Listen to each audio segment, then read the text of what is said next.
When Kael Virelli, the youngest mafia boss to ever control the Virelli syndicate, announced he needed a wife for 1 year, nobody expected him to choose the invisible daughter of a bankrupt family. At a luxury charity gala filled with politicians, socialites, and underworld elites, Selene Arden stood alone near the back wall, trying not to be noticed. Kael noticed her immediately. Tall, cold-eyed, tattooed beneath an immaculate black suit, he moved through the ballroom like a man who owned every soul inside it. When he offered Selene a contract marriage, she accepted for one reason only: freedom. But she demanded one condition. "I want you to ask for me in person." Days later, Kael arrived at her family mansion with armed guards behind him. Selene's parents instantly assumed he had come for her glamorous younger sister. Kael looked directly at Selene instead. "She's the one I want. If you want to see what happens when the invisible daughter becomes the mafia boss's wife, stay until the end. And hit that like button and drop a comment with your city so I can see how far this story travels." The ballroom smelled like expensive perfume and lies. Selene Arden stood against the back wall of the Imperial Grand Hotel's main ballroom, watching crystal chandeliers throw golden light across marble floors, while politicians kissed the hands of socialites and underworld money disguised itself as charity donations. She wore a borrowed dress, pale gray, forgettable, 2 seasons out of style, because her mother had spent the clothing budget on her younger sister Margot again. Margot stood near the center of the room in crimson silk, laughing too loudly at something a city councilman said. Their father hovered nearby, smiling desperately at anyone who looked wealthy enough to save his collapsing real estate empire. Selene pressed her spine against cold marble and tried to become invisible. She was good at that. 23 years of practice had taught her how to stand perfectly still while her family pretended she didn't exist. How to cook dinner for 6 people and eat alone in the kitchen afterward. How to absorb cruelty without flinching because any reaction made things worse. The Arden family was drowning in debt. Everyone knew it. Selene's father had made terrible investments, trusted the wrong partners, and now creditors were circling like sharks. Tonight was supposed to be their salvation. One last attempt to network their way back into relevance at a gala hosted by the Virelli syndicate. The Virelli family wasn't just wealthy, they were untouchable. Everyone in the city knew Kael Virelli's name, the youngest mafia boss to ever control the entire Virelli syndicate. Ruthless, strategic, cold enough to destroy rival families without raising his voice. He'd inherited the organization at 26 after his father's sudden death, and consolidated power so efficiently that older mafia families still whispered about it in disbelief. Selene had never seen him in person before tonight. She spotted him across the ballroom now. Tall, maybe 6'3", black suit tailored so perfectly it looked like armor. Dark hair pushed back from a face that could have been carved from stone. Sharp jawline, high cheekbones, mouth set in a permanent expression of controlled disinterest. Tattoos crawled up from beneath his collar, disappearing into the expensive fabric. His eyes were gray, cold gray, the kind of gray that made people look away instinctively. He moved through the crowd like a predator, and the crowd parted accordingly. 2 men in dark suits flanked him constantly. Security, obviously, though they looked more like trained killers. Kael stopped occasionally to exchange brief words with politicians or business owners, his expression never changing, his handshakes precise and emotionless. Selene watched him reject a champagne glass from a passing waiter without even looking at the man. Power radiated off him like heat. "There he is," someone whispered nearby. "Kael Virelli. God, he's terrifying. I heard he killed 7 men personally during that warehouse incident last year. I heard it was 12. Does it matter? He's a monster." Selene didn't move, didn't react. She'd learned years ago that eavesdropping was easier when you looked uninteresting enough to ignore. The women continued gossiping behind jeweled hands. "Apparently he's looking for a wife." "You're joking." "Serious. Some kind of business arrangement, 1-year contract marriage. He announced it privately to certain families last month." "Why would someone like him need a contract wife?" "Who knows? Mafia politics, probably. Alliances. Image management. Does it matter? Every eligible woman in the city has been throwing herself at him for weeks." Selene glanced across the ballroom again. Kael stood near the orchestra platform now, listening to an older man in a navy suit, some corporate executive probably, gesture enthusiastically about something. Kael's expression remained completely neutral, bored even. His security detail scanned the room constantly, hands resting casually near concealed weapons. Selene wondered what it felt like to be that powerful, that untouchable, that alone. Because despite the crowd surrounding him, despite the political weight he carried, Kael Virelli looked profoundly isolated, like a man standing inside a cage made of his own reputation. Selene, her mother's sharp voice cut through her thoughts. Selene turned to find Victoria Arden approaching with Margot trailing behind her, looking radiant and annoyed simultaneously. "What are you doing hiding back here?" Victoria hissed, grabbing Selene's arm hard enough to bruise. "You're embarrassing us. Go stand with your father. Smile. Pretend you're worth something for once." Margot adjusted her necklace, diamonds their father definitely couldn't afford, and examined Selene critically. "That dress is hideous. You look like a ghost." "She is a ghost," Victoria muttered. "Come on, your father needs us visible right now." Selene let herself be dragged across the ballroom floor, past clusters of wealthy strangers who didn't bother looking at her twice. Her mother's nails dug into her wrist. Margot walked ahead, hips swaying deliberately, drawing attention effortlessly. They reached Gregory Arden near the dessert tables. He looked terrible, sweating through expensive cologne, eyes too bright, smile too desperate. He grabbed Selene's shoulder the moment she got close enough. "Stand here," he ordered. "Look pleasant. We're trying to appear stable." Selene nodded silently. She knew the performance. Smile without teeth. Keep your shoulders back. Don't speak unless spoken to. Be decorative furniture in the background while Margot charmed potential investors. A waiter passed by carrying champagne. Gregory snagged 2 glasses and shoved one at Selene. "Hold this. Don't drink it. Just hold it." She took the glass. Margot was already flirting with a silver-haired businessman 15 feet away, laughing musically at something unfunny. Victoria hovered nearby, playing the role of elegant matriarch despite their crumbling finances. Gregory leaned close to Selene, breath smelling like whiskey. "If anyone asks, business is excellent," he whispered urgently. "The company is expanding. We're diversifying portfolios. Do you understand?" "Yes." "Don't embarrass me tonight, Selene. This is important." She nodded again. He walked away to intercept another potential business contact. Selene stood alone holding champagne she wouldn't drink, surrounded by people who wouldn't remember her name tomorrow, and tried not to think about how empty her life had become. Then someone spoke directly behind her. "You look miserable." The voice was low, controlled, masculine. Selene turned slowly. Kael Virelli stood 3 feet away, gray eyes fixed on her face with unsettling intensity. Up close, he was even more imposing, taller, broader, dangerous in a way that had nothing to do with the visible tattoos crawling up his neck. His suit probably cost more than her family's monthly mortgage payment. He smelled like expensive cologne and something darker. Gunpowder, maybe. Leather. Selene's breath caught. "I'm sorry?" she managed. "You look miserable," Kael repeated calmly. "You've been standing against walls all night trying not to exist. Now you're holding champagne you clearly don't want while your family ignores you." Heat crawled up her neck. "I'm fine." "You're lying." His security detail had followed him. 2 large men in dark suits now flanked them loosely, creating a subtle barrier between Kael and the rest of the ballroom. People noticed immediately. Conversations faltered. Heads turned. Kael Virelli was talking to someone. To nobody important. To Selene Arden. She felt dozens of eyes lock onto her suddenly.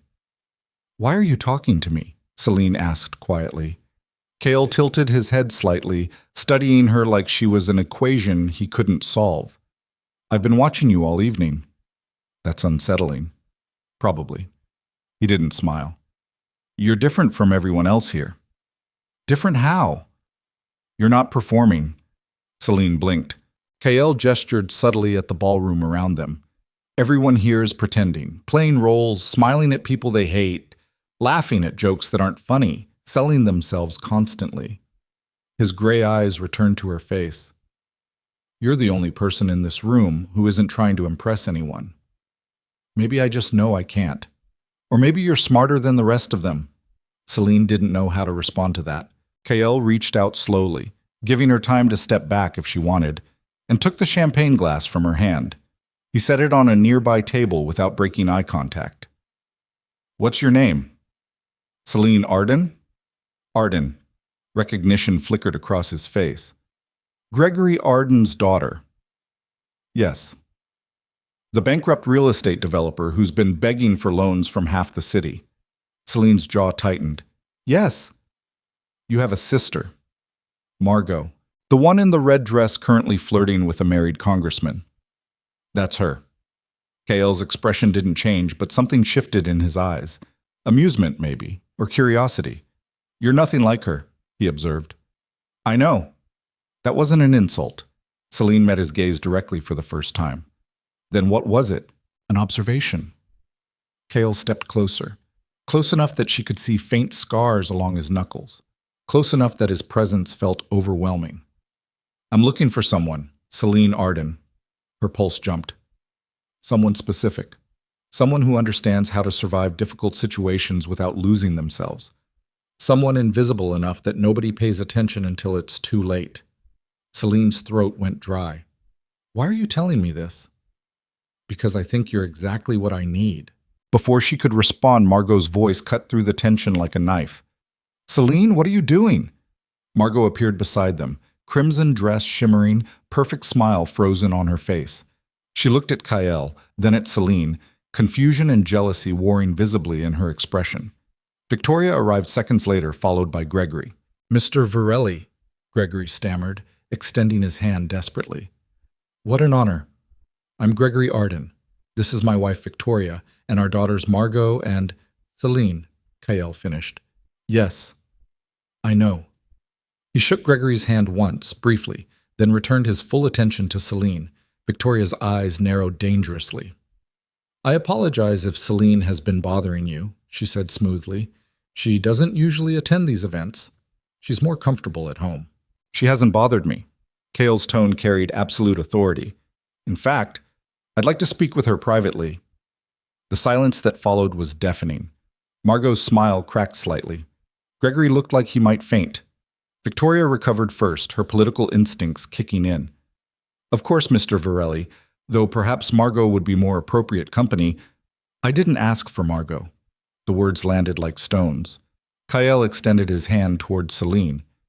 Walk with me. It wasn't a question. Selene glanced at her family. Her father's desperate hope, her mother's fury, Margot's humiliation, and made a decision that would change everything. She took his hand. His grip was firm, warm, controlled. They walked away from her family, through the ballroom, past staring socialites and whispering politicians. Kael's security detail followed at a discreet distance. People moved out of their path instinctively, creating a clear corridor through the crowd. Kael led her onto a private balcony overlooking the city. The noise from the ballroom faded behind heavy glass doors. Night air smelled like rain. City lights stretched endlessly below them, towers of steel and glass and barely concealed corruption. Selene pulled her hand free and stepped back. What do you want from me? Kael leaned against the balcony railing, perfectly relaxed despite the drop behind him. I need a wife. The words hung between them. You're joking. I don't joke. You don't even know me. I know enough. Kael crossed his arms. Your family is bankrupt. Your father owes money to people who don't accept late payments. Your sister gets everything while you get nothing. You cook, clean, and stay silent while they treat you like a servant in your own home. He paused. How am I doing so far? Selene's chest tightened. How do you know any of that? I make it my business to know things. Kael's gray eyes never left her face. You're invisible, Selene. That's your survival strategy. You disappear into the background because it's safer than being noticed. And you think that's useful somehow? I think it's brilliant. He pushed off the railing and walked closer. I don't need a trophy wife. I don't need someone performative or charming or politically connected. I need someone intelligent enough to navigate my world without drawing unnecessary attention. Someone who understands power without needing to announce it. You need someone invisible. Exactly. Selene laughed, a short, bitter sound. You're serious, completely. Why would I agree to this? Because I'm offering you freedom. The word hit her like a physical blow. Freedom. Kael continued, voice steady and businesslike. 1-year contract marriage. You move into the Virelli estate. You attend events as my wife when necessary. You maintain appearances. In exchange, I pay off your family's debts completely. Every loan, every creditor. They'll never bother you again. And after the year? Divorce, clean separation. You walk away with enough money to start whatever life you want, anywhere you want, no strings attached. It sounded too good to be true, which meant it probably was. What's the catch? Selene asked carefully. The catch is that being my wife, even temporarily, puts you in danger. The Virelli syndicate has enemies, rival families, people who would love to hurt me by hurting someone close to me. Kael's expression darkened. I can protect you. My security is the best in the city. But I won't lie to you. This world is violent, unpredictable. If you accept, you're stepping into something most people spend their lives avoiding. The Mafia.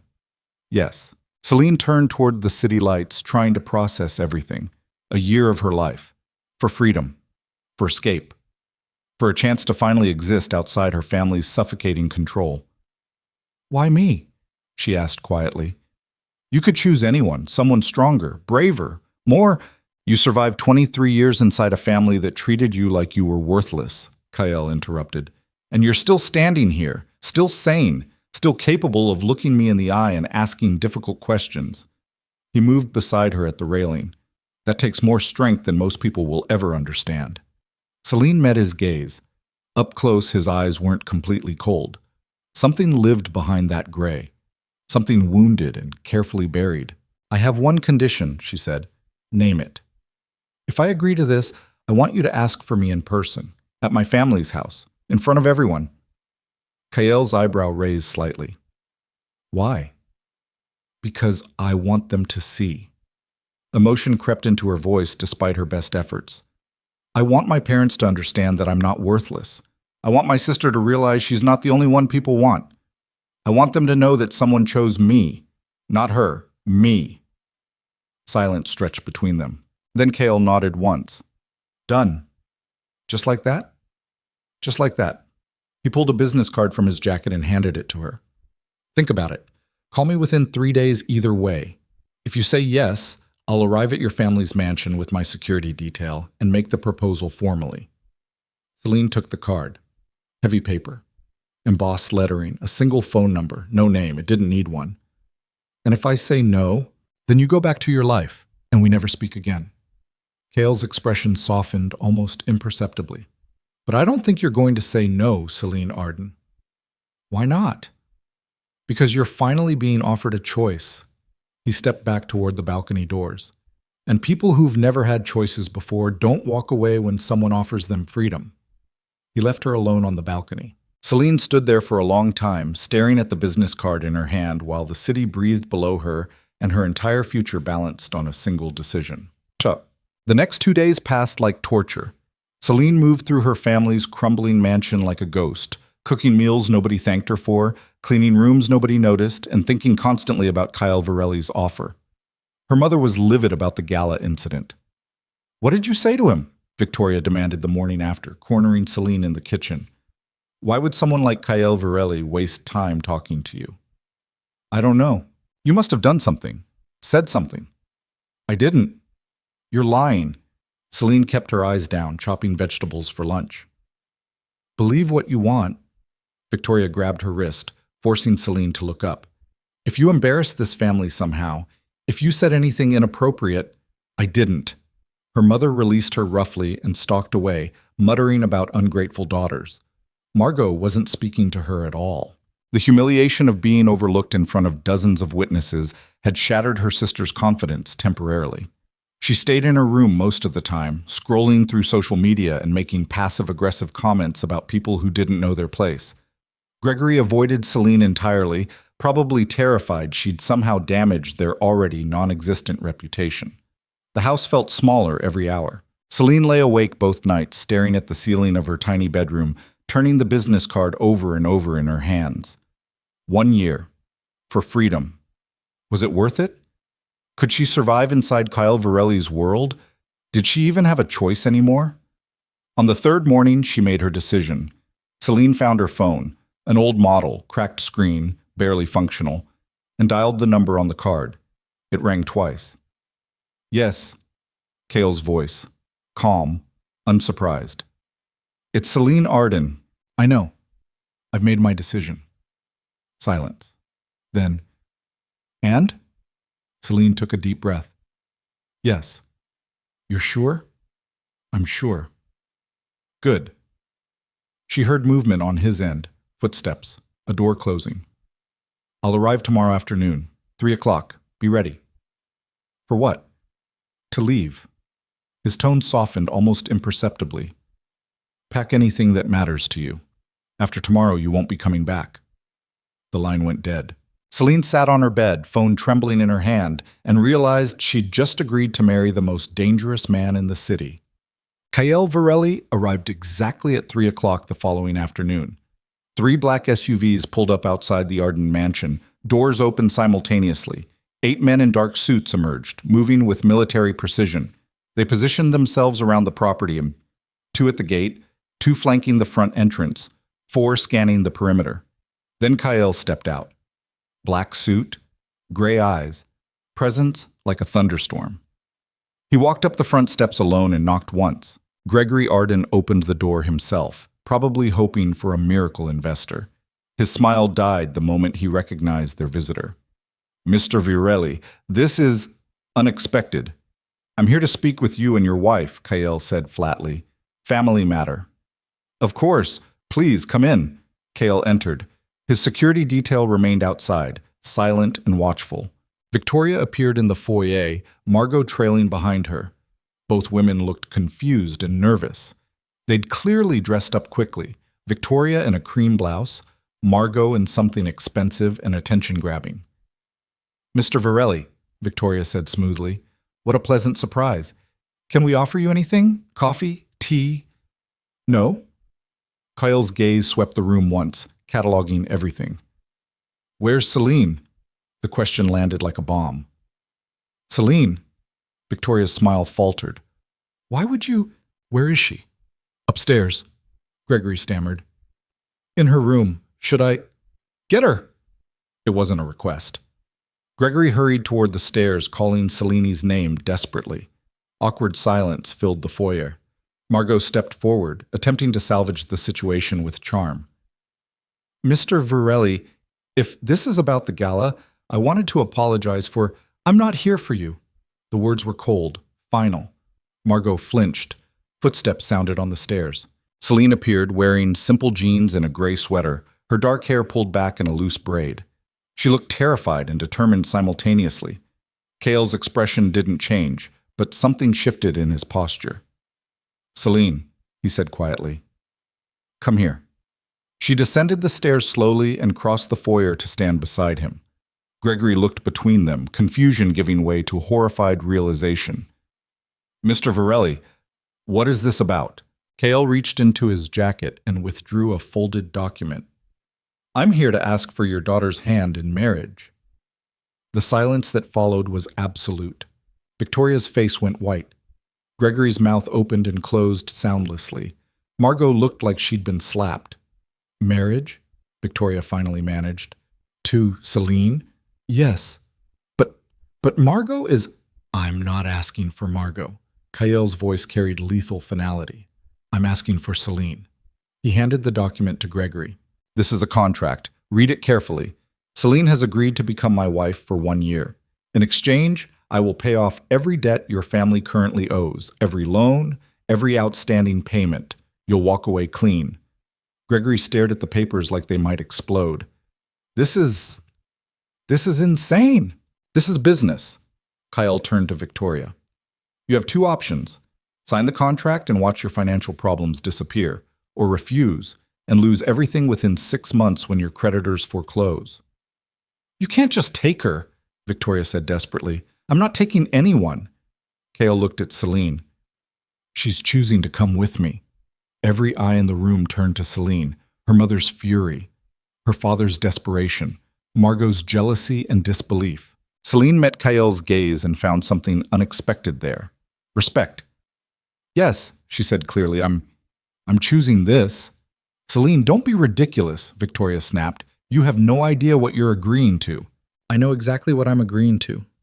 Selene's voice was steady, strong.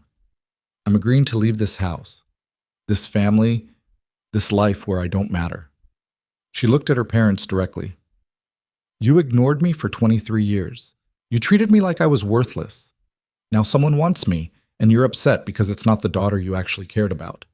Margot's face crumpled. Sign the contract, Selene continued, or don't. Either way, I'm leaving. Gregory looked at the document again, hands shaking. Then he signed. Victoria tried to protest, but Gregory silenced her with a look. The look of a drowning man grabbing a lifeline. Kael took the signed contract and handed it to one of his men waiting outside. The debt payments will process within 48 hours, he said professionally. Then he turned to Selene. Are you ready? She nodded. Do you have belongings? One bag, upstairs. Get it. Selene climbed the stairs one last time, grabbed the worn duffel bag she'd packed the night before, and returned to the foyer. Kael extended his hand. She took it. They walked toward the door together while her family stood frozen in shock. At the threshold, Selene paused and looked back. Her mother's fury, her father's relief, Margot's tears. Goodbye, Selene said quietly. Then she stepped outside into the afternoon sunlight and walked away from the only home she'd ever known without looking back once. Kael's security detail formed a protective circle around them as they moved toward the SUVs. One of the men opened the rear door of the center vehicle. Kael gestured for Selene to enter first. She climbed inside. He followed, sitting beside her. The door closed. The convoy pulled away from the mansion, tires crunching on gravel, leaving the Arden family standing on their front steps, watching their invisible daughter disappear into the dangerous, glittering world of the Virelli syndicate. Inside the SUV, Selene sat perfectly still, trying to process what she'd just done. Kael studied her profile silently. Any regrets? He asked finally. Selene thought about 23 years of cruelty, 23 years of being ignored, 23 years of suffocating silence. No, she said. Kael nodded once. Good, because everything changes now. The SUV merged onto the highway, carrying Selene Arden toward a future she couldn't predict, beside a man she barely knew, into a world where survival required more than just invisibility. And for the first time in her entire life, Selene felt something dangerous and unfamiliar rising in her chest. Hope. The Virelli estate appeared through the windshield like something out of a dark fairy tale. Massive iron gates, stone walls 20 feet high, security cameras positioned at every angle, armed guards in black uniforms moving along the perimeter. Beyond the gates, manicured lawns stretched toward a 3-story mansion built from pale gray stone, surrounded by gardens that looked expensive and emotionless. The convoy passed through security checkpoints without slowing. Selene watched everything, her pulse climbing steadily. This was real. She'd actually done this. Married a mafia boss. The SUVs stopped in a circular driveway in front of the main entrance. Kael's security detail exited first, scanning the area professionally before opening the rear door. Kael stepped out and offered his hand to Selene. She took it and emerged into late afternoon sunlight. The mansion loomed above them. Windows reflected clouds. Silence pressed down from everywhere. A woman in a formal black dress stood waiting at the entrance, 50-ish, steel gray hair pulled into a severe bun, expression carefully neutral. Mrs. Castellano, Kael said. This is Selene Arden, my wife. The word sounded strange spoken aloud. Mrs. Castellano's eyebrows rose fractionally, the only indication of surprise. Then she inclined her head respectfully. Ma'am, welcome to the Virelli estate. Her tone was professional, cold. I manage the household staff. If you require anything, you may speak with me directly. Thank you, Selene managed. Show her to the master suite, Kael instructed. Make sure she has everything she needs. Of course, sir. Kael turned to Selene. I have business to handle. Mrs. Castellano will help you settle in. We'll talk tonight. He walked away before she could respond, security detail falling into formation around him. Selene stood alone in the driveway, clutching her worn duffel bag, feeling suddenly very small. Mrs. Castellano gestured toward the entrance. This way, please. Selene followed her inside. The interior was exactly what she expected. Marble floors, expensive artwork, Furniture that probably cost more than her family's entire house. Everything looked perfect, sterile, like a museum nobody actually lived in. Mrs. Castellano led her up a wide staircase to the second floor, down a long hallway lined with closed doors. The east wing is Mr. Virelli's private quarters, Mrs. Castellano explained as they walked. The west wing houses guest suites and staff accommodations. You'll be staying in the master suite with Mr. Virelli. Selene's stomach dropped. We're sharing a room? Unless you prefer separate accommodations. I don't know. Mrs. Castellano stopped in front of massive double doors at the end of the hallway. Perhaps discuss it with Mr. Virelli directly. She opened the doors. The master suite was enormous. King-sized bed, floor-to-ceiling windows overlooking the estate grounds. Sitting area with leather furniture. Bathroom larger than Selene's entire childhood bedroom. Everything was immaculate, impersonal, cold. Your belongings can go in the closet, Mrs. Castellano said. Dinner is served at 7. Mr. Virelli typically eats in the formal dining room, though he's been known to skip meals when working. Working on what? Business. The answer was deliberately vague. Is there anything else you require immediately? Yes, Selene thought. An explanation. A roadmap. Some indication of what the hell I'm supposed to do now. No, she said aloud. Thank you. Mrs. Castellano departed, closing the doors behind her. Selene stood alone in the massive suite, her duffel bag hanging from one shoulder, and tried not to panic. She'd agreed to this, made the choice. No turning back now. Selene set her bag down, crossed to the windows, and stared out at the perfectly maintained grounds. Gardens stretched endlessly. She could see the perimeter walls from here, topped with security cameras and floodlights. A cage. A beautiful, expensive cage. But still a cage. Movement caught her attention below. Kael walking across the lawn toward a separate building partially hidden by trees. 2 men in suits followed him. They entered the building and disappeared. What kind of business required that much security? What had she actually married into? Selene turned away from the window and began unpacking her single bag. 3 changes of clothes, toiletries, 1 photograph of herself as a child before everything went wrong. She placed the photo on the nightstand beside the bed, stared at it for a moment, then shoved everything else into the enormous closet. Her belongings looked pathetic, surrounded by empty space. She wandered into the bathroom. Marble counters, enormous bathtub, shower big enough for 4 people, towels that probably cost more than her entire wardrobe. Selene caught her reflection in the mirror. Same dark hair, same pale skin, same invisible face, except now she was the Mafia Boss's wife, whatever that meant. Time crawled past. Selene explored the suite nervously, opening drawers that were all empty, checking windows that were all locked from the inside. The sun set slowly, painting the estate grounds gold and then crimson and then purple. At 6:45, someone knocked on the door. Selene opened it. A young maid stood in the hallway, maybe 20, blonde, nervous. Mrs. Virelli? The title sounded wrong. Foreign. Dinner will be ready in 15 minutes. Mr. Virelli requests your presence in the formal dining room. Where is that? I'll show you. Selene followed the maid back downstairs, through hallways that all looked identical, past rooms she couldn't identify. They reached a set of double doors on the first floor. The maid opened them and stepped aside. The formal dining room was exactly as cold as everything else in the mansion. Long table, crystal chandelier, windows overlooking dark gardens. Kael sat at the head of the table, still wearing his suit, reading something on his phone. He glanced up when Selene entered. Sit. She sat 3 chairs down from him. Wrong choice, apparently. Closer, Kael said. Selene moved to the chair directly beside him. Servants appeared immediately, 3 of them, moving silently, placing dishes on the table with perfect synchronization. Roasted chicken, vegetables, bread, wine. Nobody spoke. The servants departed as quickly as they'd arrived. Kael set his phone aside and looked at Selene directly. How are you? Terrified. Honest. He almost smiled. Almost. Good. Is this normal? Selene gestured at the absurdly formal setting. Eating like this? No. Usually I eat in my office, but tonight is different. Kael picked up his wine glass. Tonight we establish appearances. For who? For everyone who works here. By tomorrow morning, every staff member will know we dined together, that we're presenting a united front, that this marriage, however temporary, is legitimate. Selene hadn't thought about that.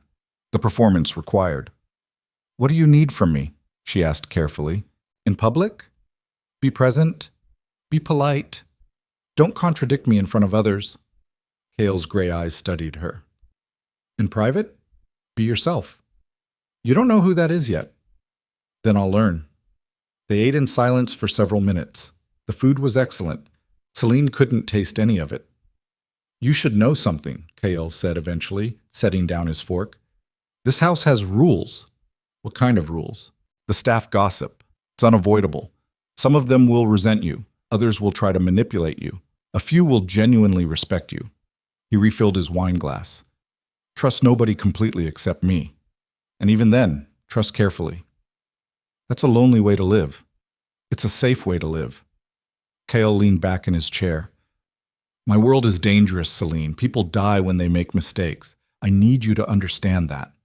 I understand. Do you? She met his gaze. You're a mafia boss. You control organized crime throughout the city. You have enemies, rivals, people who would kill you if they found an opening. Selene paused. Did I miss anything? No. Then yes, I understand. Kael studied her for a long moment. You're not what I expected, he admitted quietly. What did you expect? Someone more fragile. I'm good at hiding strength. Selene pushed food around her plate. I had to be. Your family really was terrible to you. Yes. Why did you stay? Where else would I go? The question came out sharper than intended. I had no money, no friends, no support system. Leaving would have meant homelessness, starvation, worse. She looked at him directly. You offered me an escape, so I took it. Kael nodded slowly. Fair enough. They finished dinner in silence. Afterward, Kael walked her back upstairs to the master suite. He stopped outside the doors. I'll sleep in one of the guest rooms tonight, he said. Give you time to adjust. Relief flooded through Selene. Thank you. Tomorrow we'll establish a schedule, public appearances, events, how we present ourselves. Kael's expression softened fractionally. But tonight, just rest. You're safe here. He started to walk away. Kael? He turned back. Why did you really choose me? Selene asked. The real reason. He was quiet for a long moment. Because when I looked at you at that gala, he said finally, I saw someone who understood what it meant to be invisible, to survive by not being seen, to carry strength nobody recognized. His gray eyes held hers. I saw myself. Then he walked away, leaving Selene alone in the hallway outside her new prison, her new home, her new life. And she realized with sudden, uncomfortable certainty that she'd just married the loneliest man she'd ever met. Inside the suite, Selene locked the door, changed into sleep clothes, and climbed into the enormous bed. The sheets were expensive, soft, cold. She stared at the ceiling for hours, listening to the massive house breathe around her, and wondered what tomorrow would bring when the mafia boss's invisible wife stepped fully into a world where visibility meant danger, and survival required becoming something more than just the girl who knew how to disappear. Selene woke to silence so complete it felt like drowning.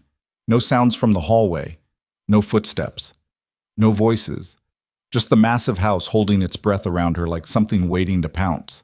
She checked her phone. 6:30 in the morning. The bed beside her remained untouched. Kael had kept his word about sleeping elsewhere. Selene sat up slowly, her body stiff from tension she'd carried through fractured sleep. Dreams had come and gone all night. Her mother's voice, Margot's tears, Kael's gray eyes watching her like she was a puzzle he needed to solve. She showered in the enormous bathroom, dressed in jeans and a simple black sweater, and tried to figure out what wives of mafia bosses were supposed to do at 6:45 on a Tuesday morning. The suite door was unlocked. Selene stepped into the hallway and immediately felt eyes on her. A maid, not the blonde from yesterday, someone older with sharp features, stood near the staircase holding fresh linens. She stared at Selene with barely concealed judgment, then looked away quickly and continued walking. No greeting, no acknowledgement, just cold assessment. Selene descended the stairs carefully, trying to remember the route to the dining room. She got lost twice, ended up in a library she hadn't seen before, backtracked through a sitting room filled with furniture nobody used. Finally found the kitchen. It was enormous. Commercial-grade appliances, marble counters, windows overlooking the gardens. 3 staff members moved through the space preparing breakfast. 2 women and 1 man, all wearing identical black uniforms. They stopped working the moment Selene appeared. Complete silence. One of the women, 30-ish, dark hair pulled tight, stepped forward. "Mrs. Virelli, can we help you with something?" The title still sounded wrong. "I was looking for breakfast," Selene said quietly. "Breakfast is served in the dining room at 7:30. Mr. Virelli takes coffee in his office at 6. You're early." The words weren't quite hostile, but they weren't friendly either. "I can wait," Selene offered. "That would be best." Dismissed. Selene turned to leave, then stopped. 23 years of being ignored had taught her when people were testing her. This was a test. She turned back. "Actually," Selene said calmly, "I'd like coffee now, and I'll have it here." The dark-haired woman's eyebrows rose. "The family doesn't eat in the kitchen." "I'm not asking the family. I'm asking for myself." Tension thickened immediately. The man by the stove, older, balding, cleared his throat awkwardly. "Maria, just get her the coffee." Maria's jaw tightened. "Mrs. Castellano has specific—" "I don't answer to Mrs. Castellano," Selene interrupted quietly. "I answer to Kael, and Kael told me to make myself at home." She met Maria's stare directly. "So I'm making myself at home." Silence stretched between them. Then Maria smiled, sharp, cold, calculating. "Of course, Mrs. Virelli. How do you take your coffee?" "Black." Maria poured coffee from a silver pot, set the cup on the counter with just enough force to make liquid slosh against the rim, and stepped back. "Anything else?" "No, thank you." Selene took the coffee and sat at a small table near the windows. The staff returned to their work, moving with exaggerated efficiency, pointedly ignoring her. She sipped her coffee and watched the estate grounds brighten under early sunlight. This was her life now. Strangers judging her, testing her, waiting for her to fail. Footsteps approached from the hallway. Kael appeared in the kitchen doorway, already dressed in dark slacks and a white shirt rolled to his elbows, tattoos visible along his forearms. He looked tired. Shadows under his eyes suggested he'd slept as poorly as Selene had. His gaze swept the kitchen, landed on Selene sitting alone at the table, then moved to Maria. "Problem?" he asked flatly. "No, sir," Maria said quickly. "Mrs. Virelli requested coffee early." "Good." Kael crossed to the table and sat across from Selene without asking permission. "Get me coffee too, and food. Whatever's ready." The staff moved immediately. Within minutes, plates appeared. Eggs, toast, fruit, fresh coffee. Everything served with silent efficiency. Kael ate methodically, watching Selene over the rim of his cup. "Sleep well?" he asked. "No." Honest again. He almost smiled. "You're consistent. Is that good or bad?" "Depends on the day." Kael set his cup down. "We have an event tonight." Selene's stomach dropped. "What kind of event?" "Business dinner. Associates from the Santoro family. They control shipping routes along the Eastern Corridor. We're renegotiating contracts. Why do I need to be there?" Because you're my wife now. Appearances matter in this world. If I show up alone, it signals instability, weakness. Kael's gray eyes held hers. You show up beside me, it signals strength, commitment, unity. Even though it's fake. Especially because it's fake. He leaned back in his chair. The best lies look like truth. Selene processed that. What do I need to do? Be present. Be polite. Don't discuss business. Don't drink too much. Don't trust anyone who seems friendly. They're gathering information. Kael paused. And stay close to me. These people aren't dangerous in the traditional sense. They're dangerous politically. One wrong word can start wars. No pressure. You handled your family. You can handle this. My family ignored me. These people will be watching. Yes. Kael stood. which is why you'll be perfect. You've spent your entire life being underestimated. Use it. He left the kitchen. Selene sat alone with her coffee, trying to calm the panic rising in her chest. Tonight, her first public appearance as the Mafia Boss's wife, with criminals who started wars over wrong words. Maria approached the table, collecting empty plates with barely concealed satisfaction. Mrs. Castellano will help you prepare this afternoon, she said coolly. You'll need appropriate clothing, hair, makeup. Mr. Virelli has standards. The implication was clear. You don't meet them yet. Selene met Maria's gaze steadily. Then I guess I'll have to learn quickly. Mrs. Castellano arrived at the master suite at 2 o'clock sharp, followed by 3 assistants carrying garment bags, makeup cases, and styling equipment. She assessed Selene with the same cold professionalism from yesterday.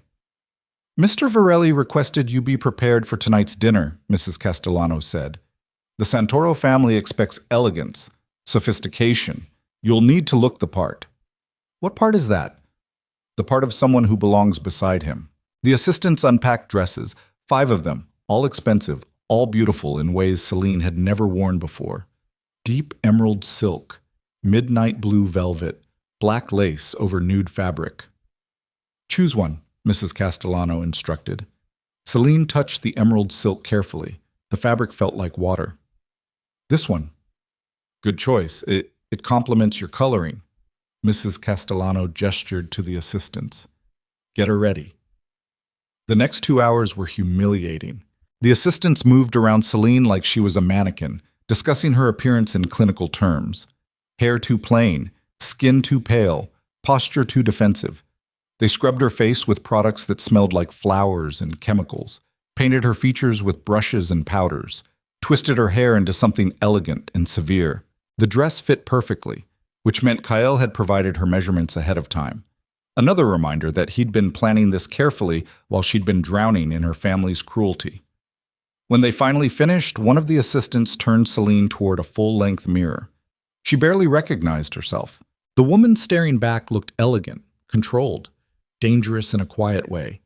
Dark hair swept up, exposing her neck. Subtle makeup emphasizing features she'd always considered plain. The emerald dress clung to her body like armor. She looked like someone who could stand beside a mafia boss without flinching. Better, Mrs. Castellano said approvingly. Mr. Virelli will meet you downstairs at 6. They left her alone. Selene stood in front of the mirror, trying to reconcile this elegant stranger with the invisible girl who'd cooked dinner in her mother's kitchen 3 days ago. Everything had changed so fast. Too fast. At 5:50, she forced herself to walk downstairs. Kael stood in the foyer wearing a black suit that probably cost more than her family's mortgage payment. His hair was styled back, tattoos hidden beneath expensive fabric, expression perfectly neutral. He looked like exactly what he was, power personified. His eyes tracked her descent down the staircase. Something shifted in his expression, barely visible, almost imperceptible. But there. You clean up well, he said quietly. So do you. I always do. Kael extended his arm. Ready? No. Good. Fear keeps you sharp. He glanced at his security detail waiting by the door. Stay within 5 feet of me at all times tonight. If someone approaches you alone, redirect them to me. If you feel uncomfortable, touch your necklace. That's the signal. My men will extract us immediately. Selene touched the delicate gold necklace the assistants had added. You've done this before. Many times. With other women? Kael's jaw tightened fractionally. With business associates who needed protection. This is the first time I've brought a wife. They walked outside together. The SUVs waited in the circular driveway, engines running, security detail already positioned. Kael helped Selene into the center vehicle, then slid in beside her. The convoy pulled away from the estate. Selene watched the gates disappear behind them and tried to control her breathing. Tell me about the Santoro family, she said. Kael glanced at her. Why? Because I'd rather know who I'm dealing with. He considered that, then nodded slowly. Dominic Santoro runs their organization. 62. Traditional. Dangerous when provoked, but prefers negotiation to violence. His son Marco handles day-to-day operations. 30-ish. Ambitious. Impatient. Thinks he's smarter than his father. Kael paused. Marco will test you tonight. Test me how? Flirtation. Subtle insults disguised as compliments. He'll try to make you uncomfortable to see how I react. If I defend you aggressively, it shows weakness. Like I can't control my emotions. If I ignore it completely, it shows I don't value you. What should I do? Handle him yourself. Kael's gray eyes held hers. You survived your family. Marco Santoro is nothing compared to that.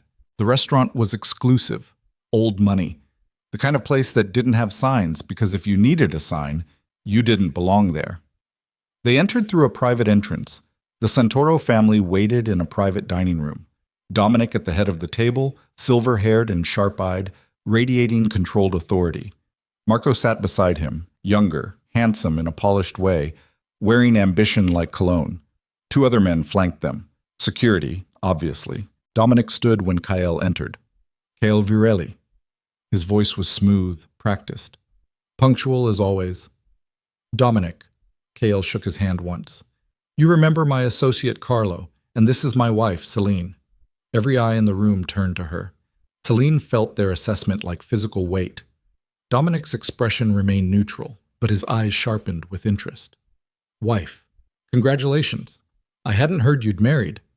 Recent development, Kael said calmly. Clearly. Dominic gestured to the table. Please, sit. They sat. Kael at one end of the table, Dominic at the other, Selene beside Kael, Marco directly across from her. Marco smiled. It didn't reach his eyes. Selene, he said warmly. What a beautiful name. Italian? Greek, she corrected quietly. Even better. Mythology. The moon goddess. Marco leaned forward slightly. Tell me, how did someone like you end up married to someone like Kael? The question was designed to sound playful. It wasn't. I asked her, Kael said flatly before Selene could respond. She said yes. Simple as that? Simple as that. Dominic cleared his throat. Let's order first. Business can wait until after we eat. Waiters appeared, silent, efficient, terrified. They took orders and vanished. The meal progressed in tense increments. Dominic and Kael discussed shipping routes, port access, profit percentages. The conversation was coded, careful, every word chosen deliberately. Selene listened without commenting, watching the power dynamic shift subtly with each exchange. Marco kept watching her. You're very quiet, Selene, he observed during a lull in conversation. Not what I expected from Kael's wife. What did you expect? She asked calmly. Someone louder, more visible. His smile sharpened. Someone who demands attention. I don't need to demand attention, Selene said. I just need to deserve it. Silence fell across the table. Dominic's eyebrows rose fractionally. Kael's expression didn't change, but his hand moved beneath the table, briefly touching Selene's knee. Approval. Marco laughed, but the sound carried an edge. Clever. I like her, Kael. Where did you find her? That's private, Kael said. Everything's private with you. Marco refilled his wine glass. Must be exhausting, always keeping secrets, always watching your back. It's careful, Kael corrected. There's a difference. Is there? Marco's gaze slid back to Selene. What do you think, Selene? Is your husband careful or just paranoid? The question was a trap. Agree, and she insults Kael publicly. Disagree, and she dismisses legitimate concerns in their world. Selene met Marco's stare directly. I think careful people survive, she said quietly, and paranoid people don't usually build empires. So I'd say he's doing something right. Marco's smile froze. Dominic actually chuckled, a low, approving sound. She's sharper than she looks, Dominic said. Good. Kael needs someone intelligent beside him. He raised his glass. To new alliances and unexpected partnerships. They drank. The dinner continued. Business negotiations intensified. Percentages were argued. Terms were adjusted. Dominic pushed for more favorable shipping rates. Kael held firm on security requirements. They circled each other verbally like wolves establishing territory. Selene watched everything, saying nothing, learning the language of power these men spoke fluently. Marco excused himself at one point, stepping outside to take a phone call. When he returned, something had changed in his expression. Satisfaction. Smugness. He sat back down and smiled at Kael. Interesting news from the east side. Apparently the Moretti family is expanding operations into your territory. Bold move. Kael's expression didn't flicker. The Morettis have always been ambitious. Ambitious enough to challenge you directly? If they are, they won't be for long. Confident. Marco leaned back in his chair. But confidence doesn't stop bullets, does it? The temperature in the room dropped 10 degrees. Dominic set his fork down carefully. Marco, that's enough. I'm just making conversation, Father. No. Dominic's voice hardened. You're being disrespectful. Apologize. Marco's jaw tightened, but he inclined his head slightly toward Kael. My apologies. I meant no offense. None taken, Kael said flatly. But Selene saw the tension in his shoulders, the way his hand rested casually near his jacket, where a weapon would be hidden. The dinner ended shortly after. Dominic walked them to the private entrance, shaking Kael's hand with practiced diplomacy. We'll finalize the contracts by week's end, Dominic said. And Kael, congratulations again on your marriage. He glanced at Selene, choosing his words carefully. She's exactly what I'd expect from you. Unexpected. That's the point, Kael said. They left. Inside the SUV, Kael remained silent until they were several blocks away. Then he exhaled slowly. You did well, he said. Marco's an asshole. Yes. He was testing me. Yes. Did I pass? Kael looked at her directly. You made Dominic Santoro laugh. Nobody makes Dominic laugh.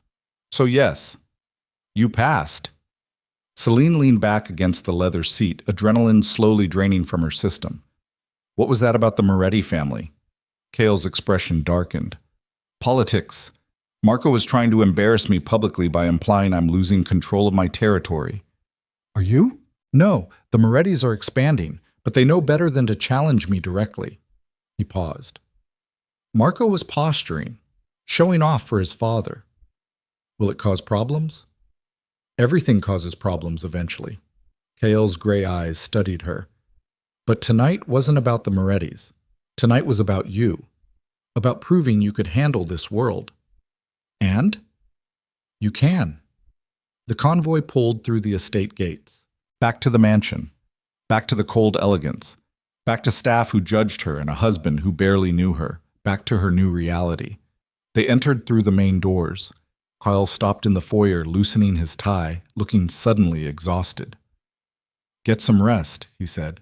Tomorrow will be longer. Why? Because tomorrow you meet my grandfather. Selene's stomach dropped. Your grandfather? Lorenzo Virelli, former head of the family. Retired now, but still influential, still dangerous. Kael's expression was unreadable.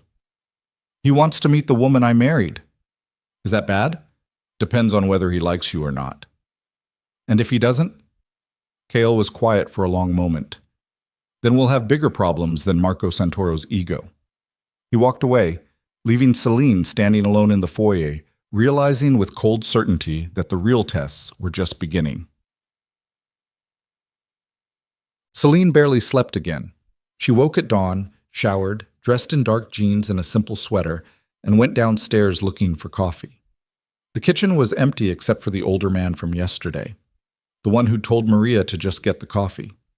He looked up when Selene entered, then nodded respectfully. Morning, Mrs. Virelli. Morning. Selene hesitated.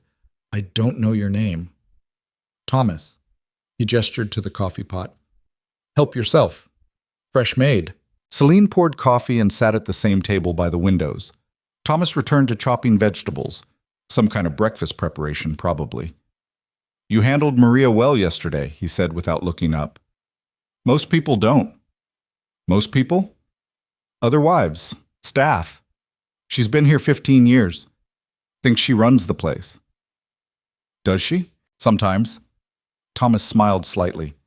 Mrs. Castellano runs the house officially, but Maria controls the gossip, And gossip is power in places like this. Selene sipped her coffee, processing that. Why are you telling me this? Because you seem like you might actually survive here. Thomas glanced at her. Most don't. Most what? Most people Mr. Virelli brings home. Associates. Business partners. Women. He set down his knife. This house eats weak people alive. But you're not weak, are you? I don't know what I am yet. Fair answer. Thomas returned to his work. Just remember, the staff sees everything, hears everything. What they don't see, they invent. Control the narrative before someone else controls it for you. Footsteps approached from the hallway. Mrs. Castellano entered, already dressed in her formal black uniform, expression neutral. Mrs. Virelli, Mr. Virelli requests your presence in his office at 9 o'clock. Please be prompt. Where's his office? East wing, second floor, end of the hallway. You can't miss it. Mrs. Castellano departed without waiting for confirmation. Thomas raised his eyebrows. Summoned to the office? That's new. Is that bad? Depends on why he wants to see you. Selene finished her coffee and headed upstairs at 8:45, giving herself time to find the office without getting lost. The east wing felt different from the rest of the mansion, more secure, heavier doors, security cameras positioned at every turn. She passed 2 armed guards who watched her carefully but didn't speak. Kael's office door was closed. Selene knocked. Come in. She entered. The office was massive, dark wood furniture, floor-to-ceiling bookshelves, windows overlooking the estate grounds. Kael sat behind an enormous desk covered in papers, laptop open, phone pressed to his ear. He gestured for Selene to sit.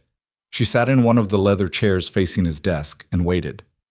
Kael finished his phone conversation, something about shipping schedules and delivery confirmations, then set the phone down and focused on her. My grandfather arrives at noon, he said without preamble. I need you prepared. Prepared how? Lorenzo Virelli is 78 years old. He controlled the Virelli syndicate for 40 years before I took over. He's retired now, but he still commands respect throughout the organization. If he disapproves of you, it will create problems. What kind of problems? The kind where people question my judgment, my leadership, my ability to make strategic decisions.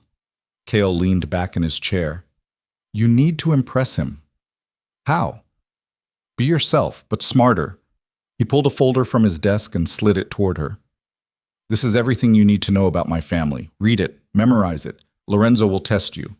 Selene opened the folder, pages of information, family trees, business dealings, historical events, names and dates and alliances. This is a lot, she said. You have 3 hours. Kael, you're intelligent, Selene. I've seen it. You survived your family by being observant, by remembering details people thought you'd forget. His gray eyes held hers. Do the same thing here. He stood, walked around the desk, and stopped beside her chair. Lorenzo is dangerous, Kael said quietly. Not physically. He's too old for that now. But politically, emotionally. He'll find your weaknesses and exploit them. He'll test your loyalty to me, your commitment to this arrangement. What if I fail? Don't. He left the office. Selene sat alone with the folder, pulse hammering, and started reading. Lorenzo Virelli arrived exactly at noon in a black sedan, followed by 2 security vehicles. Selene watched from the master suite window as Kael walked down the front steps to greet him. An old man emerged from the sedan, tall despite his age, silver-haired, moving with the careful precision of someone whose body had betrayed him but whose mind remained sharp. He wore an expensive suit, walked with a cane, radiated authority that age couldn't diminish. Kael embraced him briefly. They spoke for a moment, then both turned toward the mansion, toward her. Selene's stomach twisted. She'd spent 3 hours memorizing the folder contents. Family history, business partnerships, key events in the Virelli syndicate's expansion. Lorenzo's reputation as a ruthless strategist who'd built the organization from street-level operations into a criminal empire. But knowing facts wasn't the same as surviving the man himself. Someone knocked on the suite door. Mrs. Virelli? Mrs. Castellano called. Mr. Virelli requests your presence in the main sitting room. Selene took a deep breath, checked her reflection one last time, simple dress, minimal makeup, hair pulled back, and walked downstairs. The main sitting room was elegant and cold like everything else in the mansion. Lorenzo sat in a high-backed chair near the fireplace, cane resting against his knee, gray eyes assessing everything. Kael stood near the windows, expression neutral. Selene entered quietly. Lorenzo's gaze locked onto her immediately. "So," he said. His voice was rough, weathered. "This is the woman who married my grandson." "Yes, sir," Selene said. "Come closer. Let me look at you." She crossed the room and stopped 3 feet from his chair. Lorenzo studied her with the intensity of someone who'd spent decades reading people for survival. His eyes tracked every detail, her posture, her hands, her breathing. "You're nervous," he observed. "Yes." "Good. Fear is honest." He gestured to the chair across from him. "Sit." Selene sat. Lorenzo leaned forward slightly. "Tell me about yourself." "What would you like to know?" "Everything. Start with your family." Selene hesitated, glancing at Kael. He nodded once. Permission. "My father is Gregory Arden," Selene said carefully. "Real estate developer. Bankrupt. My mother is Victoria. Social climber. Image obsessed. I have one younger sister, Margot. They treated her like royalty and treated me like I didn't exist. Why? I don't know. Maybe because I wasn't pretty enough, charming enough, useful enough. Or maybe because you were too smart," Lorenzo said quietly. "And smart daughters are dangerous." Selene met his gaze. "Maybe." "How did you meet Kael?" "At a charity gala. He approached me, offered me a contract marriage." "Why did you accept?" "Because I wanted freedom." "From your family?" "From everything." Lorenzo sat back, processing that. "You're honest," he said finally. "That's rare in this world." "Honesty is easier than keeping track of lies," Selene said. Lorenzo actually smiled, brief, sharp, approving. "Kael," he said without looking away from Selene. "Leave us." Kael's expression tightened. "Grandfather, leave." Kael hesitated, then walked out of the sitting room, closing the doors behind him. Selene and Lorenzo were alone. The old man leaned forward again, eyes hardening. "Let me be clear about something, girl. I built this family from nothing. I killed men who threatened it. I destroyed families who challenged it. And I will protect it until I die." He paused. "Kael is everything to me, my legacy, my future. If you hurt him, if you betray him, I will end you personally. Do you understand?" Selene's throat went dry. "I understand. Do you love him?" "No, this is a business arrangement." "Will you?" The question caught her off guard. "I don't know," Selene admitted. Another honest answer. Lorenzo's expression softened fractionally. "Kael doesn't trust easily. He's been hurt before, used, betrayed." He studied her carefully. "Why do you think he chose someone like you?" "Because I'm invisible." "No." Lorenzo shook his head slowly. "Because you're strong in ways people don't recognize.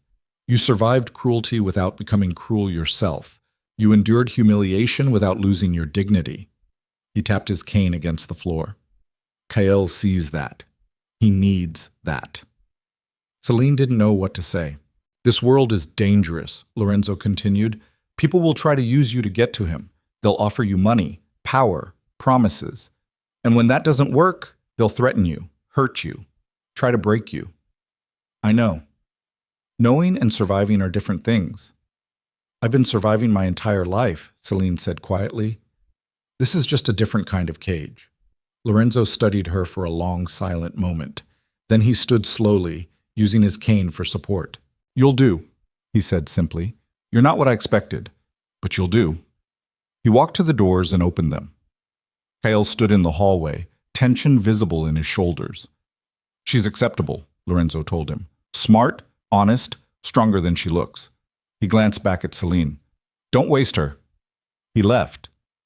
Kael entered the sitting room, closing the doors behind him. "What did he say to you?" he asked. "That he'd kill me if I hurt you. That sounds like him." Kael sat in the chair Lorenzo had vacated. "What else?" "That you've been hurt before, betrayed. Kael's expression closed off immediately.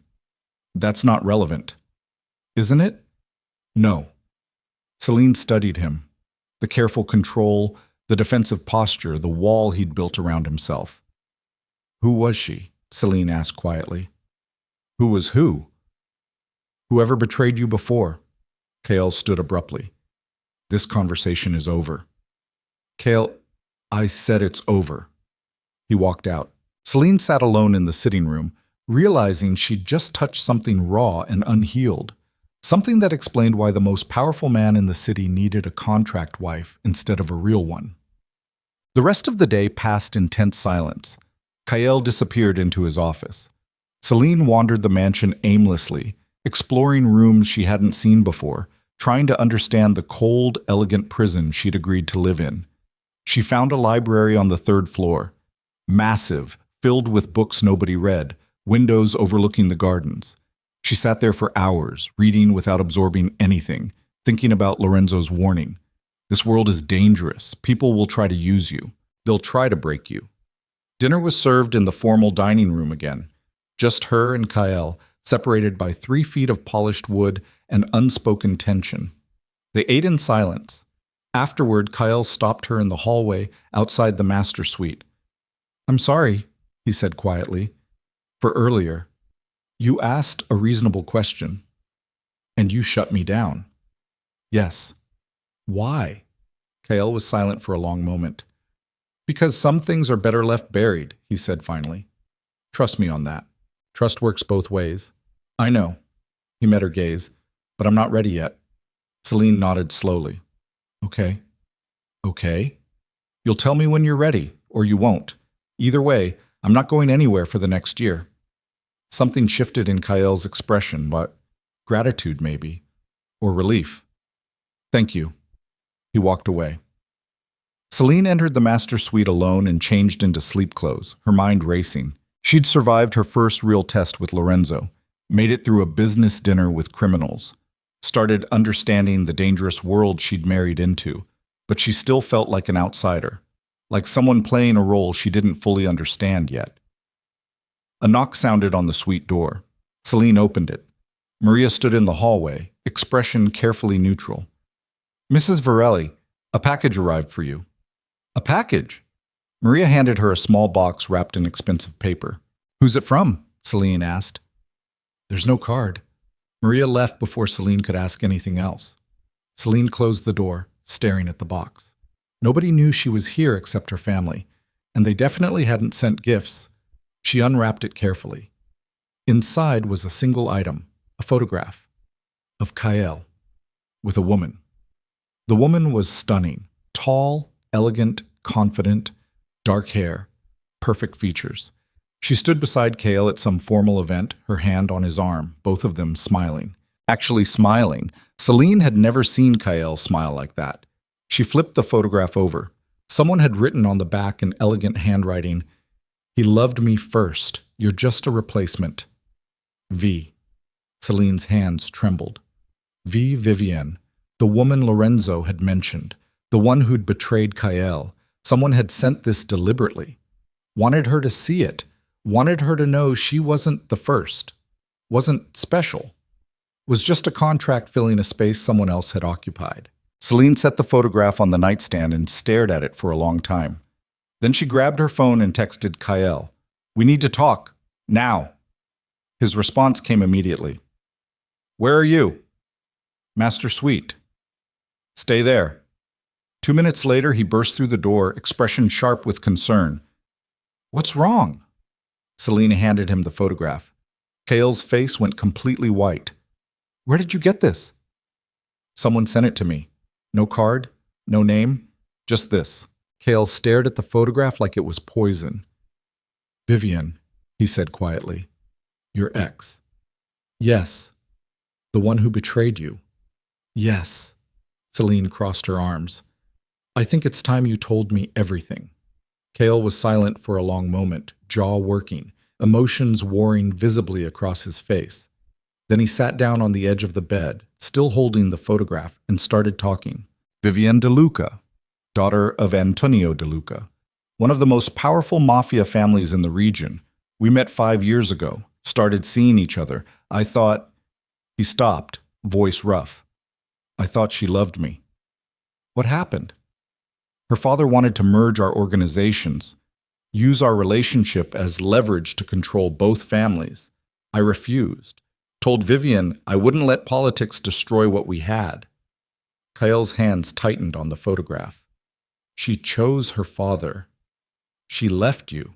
Worse, she tried to destroy me, fed information to rival families, sabotaged business deals, almost got me killed during a meeting with the Morettis." His gray eyes met Selene's. "She was never real. Everything was a performance. I was just a target." Selene sat beside him slowly. "I'm sorry. Don't be. It taught me an important lesson." Kael set the photograph down. "Never trust anyone completely." "Is that why you chose a contract wife? Because you can't trust anyone real?" He was quiet. Then, "Yes." Selene processed that. "So I'm safe because I'm fake." "You're safe because you're honest about being temporary." Kael turned to look at her. "You're not pretending to love me. You're not performing. You're just here for 1 year, no lies. And after that? After that, you're free. And I go back to being alone." The words carried more pain than he probably intended. Selene reached out slowly and touched his hand. "For what it's worth," she said quietly, "I'm not trying to hurt you. I'm just trying to survive. Same as you." Kael's fingers tightened around hers briefly. "I know." They sat in silence for a long moment. Then Kael stood. "Vivian sending that photograph means she knows about our marriage, which means her family knows, which means—" "Trouble," Selene finished. "Yes." Kael's expression hardened. "The DeLucas don't accept rejection well. If they think you're important to me, they'll try to use you." "How?" "Blackmail, threats, public humiliation." He paused. "Or worse." "What's worse than that?" Kael met her gaze directly. "They'll try to kill you." The words hung in the air like smoke. Selene's pulse jumped. "When?" "I don't know. Soon, probably. Vivian doesn't do anything without her father's approval. If she sent that photograph, it means Antonio authorized it, which means they're planning something. What do we do?" "We prepare." Kael pulled out his phone, typing rapidly. "I'm increasing security around the estate. You don't leave without armed escorts. You don't trust anyone outside this house. And you definitely don't trust anyone who seems friendly." "Even the staff?" "Especially the staff." He looked at her seriously. "Someone inside this house delivered that package to you, which means someone here is working for the DeLucas." Selene's stomach dropped. "A spy?" "Yes." "Who?" "I don't know yet, but I'll find out." Kael's voice went cold, dangerous. "And when I do, they'll wish Vivian had never been born." He left the suite, already making phone calls, issuing orders. Selene sat alone on the bed, staring at the photograph of Kael smiling at another woman. The woman who'd destroyed him. The woman whose family now wanted to destroy her. And somewhere inside this massive, elegant mansion, someone was watching her, reporting to enemies, waiting for the perfect moment to strike. Selene locked the suite door, checked the windows, and tried to sleep. But every sound in the hallway made her flinch. Every shadow looked like a threat. Because she'd finally understood the truth Lorenzo had tried to warn her about. This world didn't just test you, it tried to kill you, and she'd just become the newest target. Selene didn't sleep. She lay in the massive bed staring at the ceiling while her mind replayed every interaction since arriving at the estate. Every face, every conversation, every moment someone had looked at her with something other than indifference. Maria's cold assessment in the kitchen. Mrs. Castellano's calculated politeness.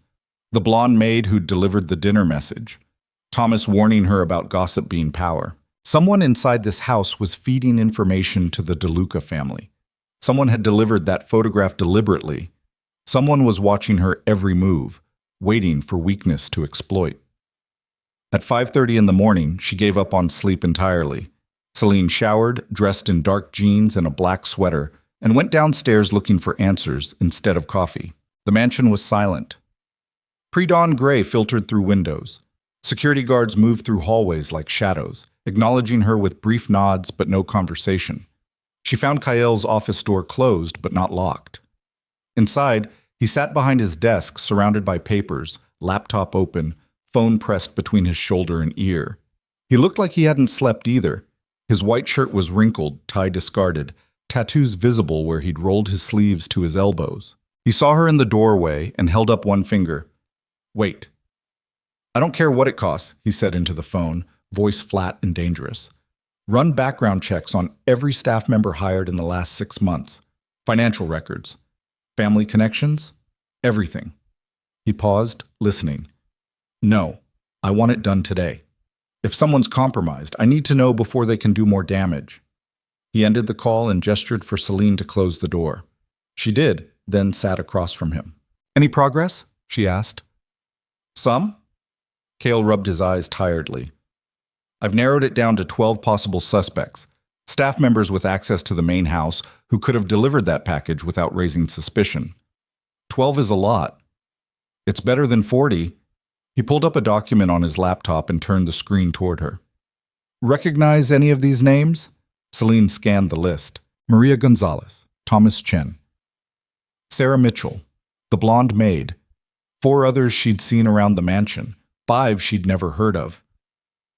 "Maria," Selene said quietly. "She's been hostile since I arrived." "Maria's been with us for 15 years. If she's compromised, it happened recently." Kael made a note. "Who else?"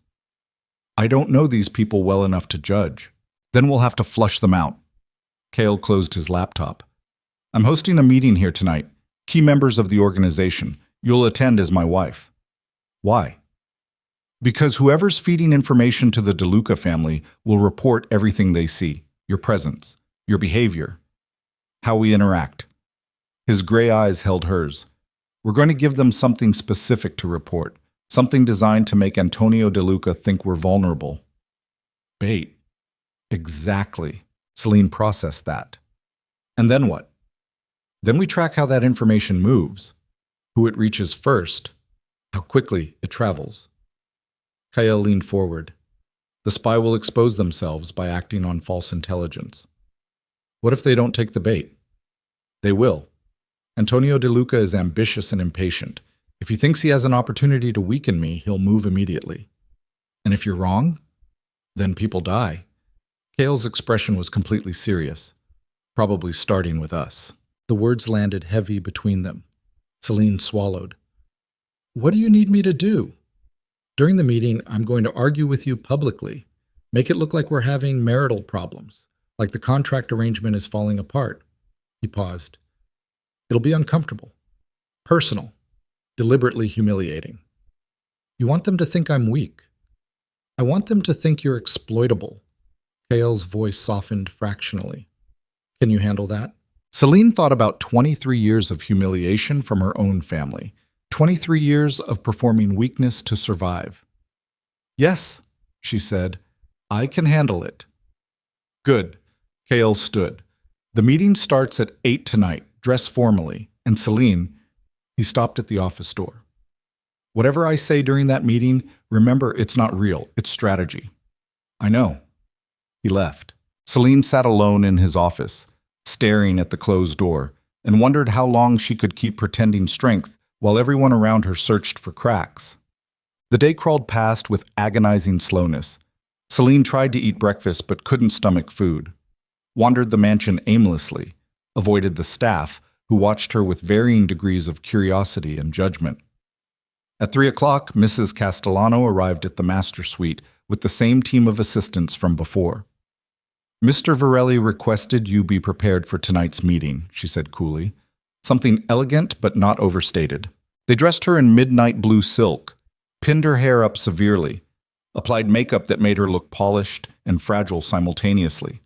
When they finished, Selene stared at her reflection and saw exactly what Kael wanted the world to see. A beautiful, breakable wife who didn't belong in his dangerous world. Perfect bait. At 7:30, she went downstairs. The formal dining room had been converted into a meeting space. The long table remained, but additional chairs had been added. Security personnel positioned themselves at strategic points around the room. Men in expensive suits began arriving at 7:45. Selene recognized some of them from intelligence briefings Kael had provided. Carlo Rossi, his second-in-command, built like a boxer with cold eyes that assessed everything.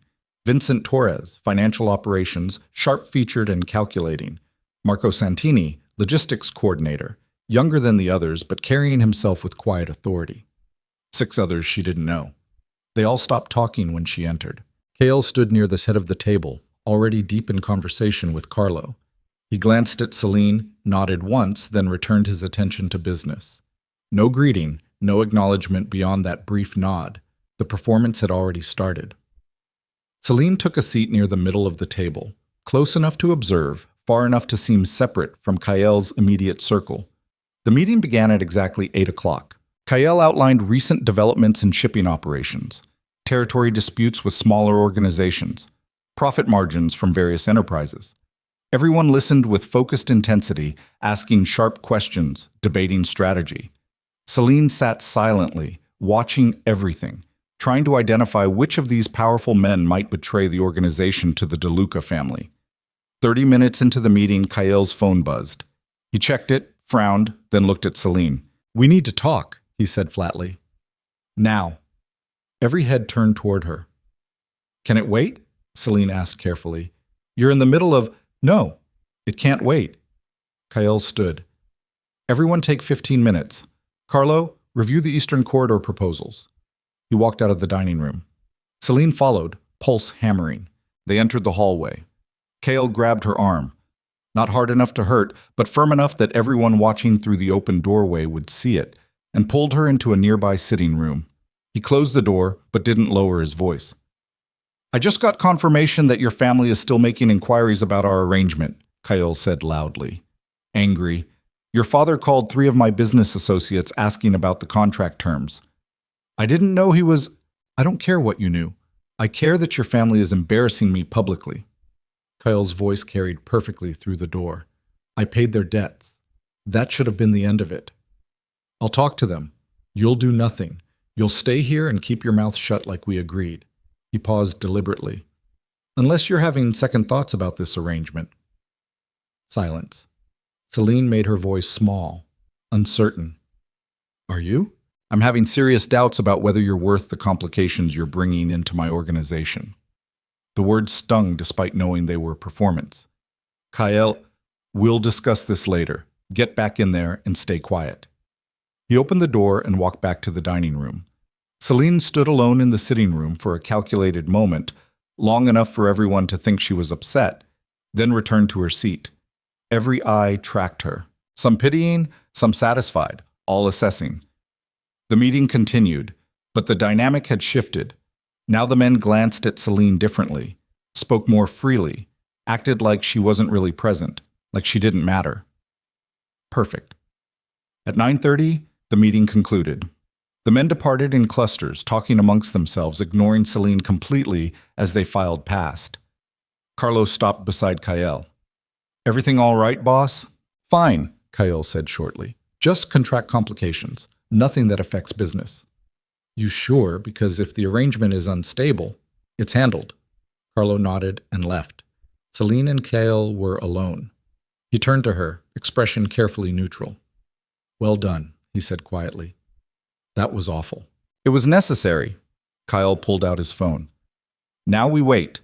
If there's a spy in this house, they'll report what they saw tonight. Make it sound like our marriage is failing, like you're vulnerable.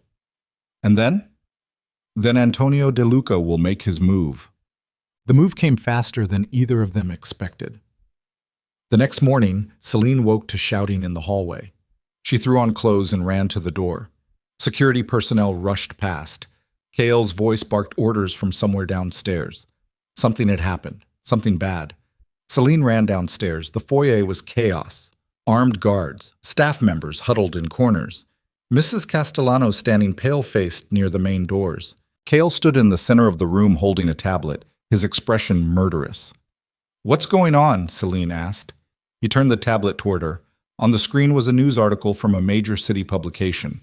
The headline read, Virelli Mafia Boss's contract marriage exposed.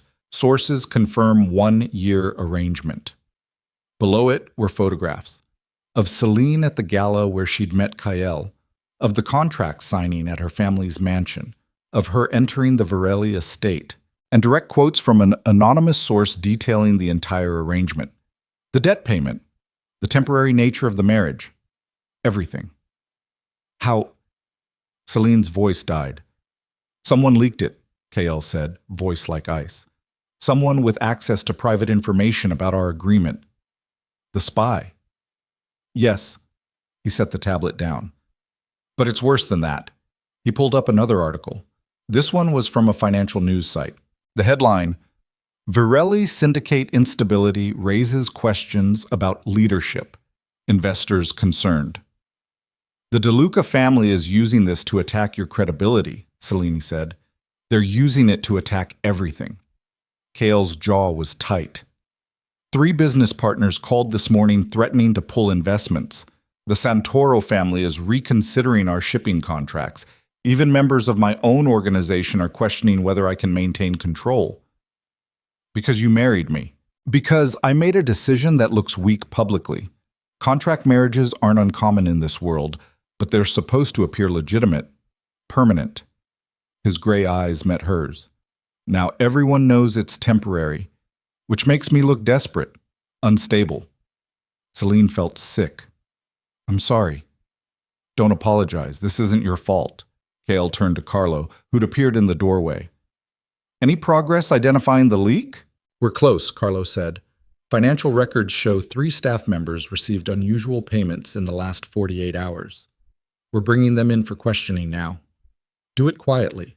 I don't want panic spreading through the house. Carlo nodded and left. Kael looked at Selene. You should stay in the master suite today, until we sort this out. I'm not hiding. I'm not asking you to hide. I'm asking you to stay safe while I clean up this mess. The mess I created by agreeing to marry you. The mess the De Luca family created by declaring war. Kael's voice softened fractionally. Selene, this isn't about you. This is about Antonio using whatever leverage he can find to destroy me. You just happen to be convenient. Before Selene could respond, her phone buzzed. Unknown number. She answered cautiously. Hello? Selene Virelli. Woman's voice. Smooth, confident, familiar somehow. Or should I still call you Selene Arden, since the marriage is only temporary? Selene's blood went cold. Who is this? You don't recognize my voice? I'm hurt. After all, I sent you that lovely photograph. Vivienne De Luca, Kael's ex. The woman who destroyed him. Selene put the call on speaker. Kael's expression turned lethal. What do you want, Vivienne? Selene asked. Just to chat. Woman to woman. Vivienne's voice dripped false sweetness. I wanted to make sure you understood your position. You're a placeholder, darling. A contract filling space that used to be mine. Kael will never love you the way he loved me. He didn't love you, Selene said quietly. He loved the lie you performed. Silence on the other end. Then Vivienne laughed. Sharp, bitter, smart. I can see why he chose you. You're observant. Her tone hardened. But observation won't save you from what's coming. Is that a threat? It's a promise. My father doesn't tolerate disrespect. Kael rejected our family once. That won't happen again. What does that mean? It means you have 48 hours to leave the Virelli estate. Divorce Kael, disappear. If you do, we'll let you live quietly somewhere far away. If you don't, Vivienne paused. Well, accidents happen, especially to contract wives nobody will miss. Kael grabbed the phone. You listen to me very carefully, Vivienne, he said, voice colder than Selene had ever heard it. If you or your father touch her, I will burn the De Luca family to the ground. Every business, every alliance, every member. Nothing will be left. Empty threats, Kael. You're already losing control. Half your organization questions your judgment. Your investors are nervous. You're weak. I'm strategic. There's a difference. We'll see. Vivienne's voice turned sharp. 48 hours, Selene. Choose wisely. The line went dead. Kael stared at the phone like he wanted to crush it. She's bluffing, he said, trying to scare you into running. Is she? Selene's hands trembled. Because it sounded pretty specific. The DeLucas operate through intimidation. They make threats, create fear, hope people break under pressure. Kael set the phone down. You're not breaking, and you're not leaving. Maybe I should. No. Kael, I'm destroying everything. You're not destroying anything. They are. He turned to face her fully. If you leave now, it proves they were right to attack. It proves I made a weak decision. Every enemy I have will see it as permission to challenge me. And if I stay, they'll kill me. They'll try. Kael's expression was absolute. They won't succeed. Footsteps approached from the hallway. Carlo returned, face grim. We identified the leak, he said. Who? Kael demanded. Maria Gonzalez. Financial records show she received $20,000 from a shell company owned by the DeLuca family 3 days ago. Another $10,000 yesterday after the meeting. Selene's stomach dropped. Maria. The hostile cook who challenged her in the kitchen. Where is she now? Kael asked. Security is bringing her to your office. Good. Kael started walking, then stopped and looked back at Selene. Stay here. Don't go anywhere alone. And don't answer any calls from numbers you don't recognize. He left with Carlo. Selene stood in the empty foyer, surrounded by security personnel who watched her with pity and suspicion in equal measure. She'd been here less than a week, and she'd already become the weakness everyone could exploit. Okay. Selene didn't go to the master suite. She went to Kael's office instead. The door was closed. Raised voices leaked through. Kael interrogating Maria, demanding answers, threatening consequences. Selene pressed her ear against the wood. Working for Antonio DeLuca for 6 months, Maria was saying, voice defiant despite obvious fear. He paid me to watch you, report on your movements, your relationships. Why betray us? Kael's voice was lethal. You've worked here for 15 years. Because you're weak. Everyone sees it. You married that pathetic girl because you're too damaged to have a real relationship, too broken from what Vivian did to you. Careful, Maria. It's true. Vivian destroyed you, made you paranoid, made you weak, and now you're dragging this entire organization down because you can't trust anyone. Silence. Then a sound like furniture moving. Get her out of my sight, Kael said coldly. Put her somewhere secure until I decide what to do with her. The East holding room? Yes. And Carlo? Make sure everyone knows what happens to traitors in this organization. Footsteps approached the door. Selene stepped back quickly. The door opened. Carlo emerged first, then 2 security guards dragging Maria between them.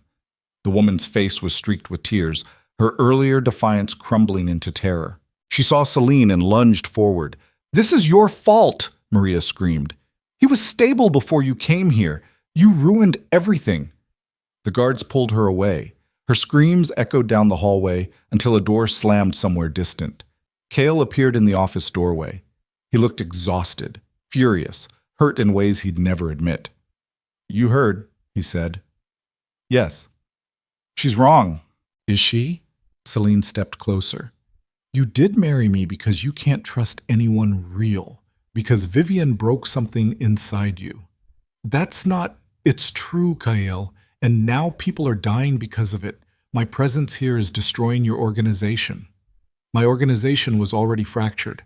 The DeLucas have been planning this attack for months. You're just the excuse they're using. Then give them a different excuse. Selene's voice broke slightly. Let me leave. Divorce me publicly. Tell everyone it was a mistake. Salvage what you can. Kael grabbed her shoulders. No. Why not? Because I don't abandon people who trust me. His grip tightened. You agreed to this arrangement in good faith. You've done everything I asked. You've survived assassination threats and public humiliation and betrayal, and now you're offering to sacrifice yourself to protect me. Isn't that the smart move? It's the weak move. Kael's gray eyes burned into hers. And you're not weak, Selene. You're the strongest person I've met in years. So stop acting like you're disposable. Selene stared at him. This was the most emotion she'd ever seen from him. Real, raw, uncontrolled. What do you want from me? She asked quietly. I want you to stay. I want you to fight. I want you to prove that choosing you wasn't a mistake. And if I can't, you can. He released her slowly. Because tomorrow night, we're going to end this. How? The Virelli Gala, annual event. Every major family in the region attends, including the DeLucas. Kael's expression hardened into something dangerous. We're going to expose exactly what Antonio and Vivian have been planning, publicly, in front of everyone who matters. What if we can't prove it? We will. He pulled out his phone, showing her files, financial records, phone transcripts, evidence of the DeLuca family's conspiracy. Maria wasn't the only spy. I've had people inside the DeLuca organization for months. They've been gathering everything. Then why wait until now? Because I needed the DeLucas to feel confident, to think they were winning. People make mistakes when they think they've already won. Kael's smile was cold. Tomorrow night, they'll realize exactly how wrong they were. Selene processed everything. What do you need me to do? Be perfect. Be strong. Be the wife everyone thinks can't survive in this world. He paused. And when the moment comes, help me destroy them. And the next day passed in a blur of preparation. Mrs. Castellano and her team arrived early, transforming Selene into something that belonged at a mafia gala. The dress was emerald silk, the same one from her first public appearance, carefully repaired from the sabotage attempt she didn't even know had happened yet. When Selene asked about it, Mrs. Castellano's expression flickered with something almost like respect. Someone cut the seam 3 weeks ago, she said quietly, before you arrived. They were planning to humiliate whoever Mr. Virelli brought to the gala. Who fixed it? I did. Mrs. Castellano met her eyes. Because you deserve better than their cruelty. It was the first genuinely kind thing anyone on staff had said to her. Thank you, Selene said. Mrs. Castellano nodded once and returned to styling her hair. By 6 o'clock, Selene looked like someone who could stand beside a mafia boss without flinching. She descended the main staircase at 6:15. Kael waited in the foyer wearing a black suit that made him look like violence wrapped in expensive fabric. His gray eyes tracked her descent, expression unreadable. Ready? He asked. No. Good. He extended his arm. Neither am I. They walked outside together. The convoy waited. 3 SUVs, armed guards, enough security to invade a small country. They drove through the city in tense silence. The gala was being held at the Carlisle Grand Hotel, the same place where Selene had first met Kael weeks ago. The ballroom where everything had started. Now it would be where everything either ended or transformed. They entered through the main doors. The ballroom was exactly as Selene remembered. Crystal chandeliers, marble floors, wealthy people pretending civility while carrying knives behind their backs. But this time, every eye turned toward her immediately. Whispers spread like wildfire. That's her. The contract wife. I heard it's falling apart. I heard the DeLucas are moving against Virelli. I heard she's already planning to leave. Selene kept her spine straight, her expression calm, her hand steady on Kael's arm. They moved through the crowd like royalty. Kael stopped occasionally to exchange brief words with business associates, political contacts, members of allied families. Every conversation was careful, coded, everyone assessing whether the Virelli syndicate was truly weakening. Then Selene saw them, across the ballroom. Antonio DeLuca, 60-ish, silver-haired, radiating the kind of power that came from decades of ruthless control. Beside him stood Vivienne. She looked exactly like her photograph. Stunning, elegant, confident, and she was staring directly at Selene with barely concealed hatred. They're here, Selene murmured. I know. Kael's voice was steady. Stay close. They continued moving through the ballroom. Music played, champagne flowed, conversations rose and fell around them like waves.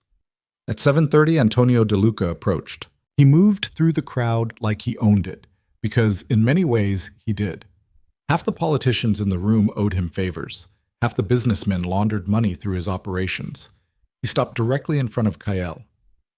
Kael Virelli. Antonio's voice was smooth, dangerous. What a pleasure. Antonio. They shook hands. The entire ballroom watched. Antonio's gaze slid to Selene. And this must be the famous contract wife everyone's discussing. Selene, Kael said coldly. My wife. Of course. How rude of me. Antonio smiled without warmth. I apologize for any complications my family may have caused. Business disagreements can get messy. They can, Kael agreed, especially when people forget their place. The words were a challenge. Antonio's smile sharpened. Speaking of places, he said quietly, I believe there's been some confusion about territories. Some of your operations have been expanding into areas my family considers protected. Everything I control was earned fairly, through negotiation or force. Your family has no legitimate claim. Legitimate is subjective. Antonio stepped closer. Perhaps we should discuss this privately. Avoid unnecessary conflict. There's nothing to discuss. I think there is. Antonio glanced at Selene. After all, you have more to lose now than just business interests. You have a wife. Family creates vulnerability, Kael. You of all people should understand that. The threat was explicit. Kael's expression went utterly cold. If you're suggesting, I'm suggesting we're civilized men who can resolve disagreements without violence. Antonio's voice carried perfectly to everyone nearby. Unless you've become too emotionally compromised to think strategically. Movement to their left. Vivienne approached, champagne glass in hand, looking like a predator in designer clothing. Kael, she said warmly, falsely. It's been too long. Not long enough, Kael said flatly. Still angry? Vivienne pouted dramatically. I thought you'd have moved past that by now. After all, you've remarried, found yourself a nice, quiet replacement. She looked at Selene with open contempt. Although I have to ask, Vivienne continued, voice dripping poison. Did you tell her the truth? About why you really chose her? Selene's pulse jumped. Vivienne, Kael warned. No, I think she deserves to know. Vivienne smiled viciously. You see, Selene, Kael didn't choose you because you're strong or intelligent or special. He chose you because you're forgettable, invisible, someone he could control completely without risk of actually caring. The words landed like physical blows. That's enough, Kael said. Is it? Vivienne stepped closer to Selene. Did he tell you about the real contract? The clause that gives him complete control over the divorce terms? How he can end this whenever he wants and leave you with nothing? Selene's breath caught. What clause? Oh, he didn't mention that part? Vivienne's smile widened. The contract you signed includes a discretionary termination clause. Kael can dissolve the marriage at any point, for any reason, and you have no recourse. No guaranteed payout. Nothing. Selene looked at Kael. His expression confirmed it. Is that true? She asked quietly. Kael was silent. Answer her, Vivienne demanded. Tell your contract wife the truth. Yes, Kael said finally. It's true. The ballroom spun around Selene. Everything she'd believed, the security, the guaranteed freedom, the promised payout, all of it had been conditional. She'd trusted him, and he'd lied. Selene, Kael started. She stepped back. You lied to me. I protected myself. This world doesn't allow vulnerability. By making me vulnerable instead, her voice broke. I gave up everything to come here, my family, my home, my safety, and you kept a clause that lets you throw me away whenever it's convenient? It wasn't like that. Then what was it like? Selene's hands trembled. Tell me, Kael, why did you really marry me? Silence fell across the ballroom. Everyone watched. Kael looked at her with something that might have been regret or calculation. She couldn't tell anymore. Because I needed someone I could trust not to hurt me, he said quietly. And the only way to guarantee that was to make sure you had no power to do so. The words destroyed something fundamental inside Selene. She thought they were building something. Trust, partnership, maybe even friendship. But she'd just been a tool, a controllable variable in his strategic planning. Selene, Kael said, reaching for her. She pulled away. Don't. Antonio De Luca watched everything with barely concealed satisfaction. Well, he said smoothly, this is awkward. Perhaps we should give you two some privacy to work through your marital difficulties." He walked away. Vivienne followed, looking triumphant. The crowd began dispersing, whispering eagerly about the public confrontation they'd just witnessed. Selene and Kael stood alone in the middle of the ballroom. "I can explain," Kael said. "Explain what? That you've been manipulating me from the beginning? That everything you said about trust and partnership was just another performance?" "It started that way. But it changed when? When did it change, Kael? Because from where I'm standing, you're still the same man who married me as a strategic move and kept a clause that lets you discard me whenever I stop being useful." Kael's jaw tightened. "You don't understand." "I understand perfectly." Selene's voice was ice. "I understand that I'm just another person who trusted you and got used for it, just like Maria. Just like everyone who works for you. We're all just pieces in your game. That's not fair, isn't it?" She stepped closer, fury overriding fear. "You talk about Vivienne destroying you, about how she performed love while planning to betray you, but you're doing the exact same thing to me." "No." "Yes?" Selene's voice cracked. "The only difference is you were honest about the performance from the start, which somehow makes it worse." She turned to walk away. Kael grabbed her wrist. "Don't leave. Not like this. Let go of me. Selene, please, let go." He released her.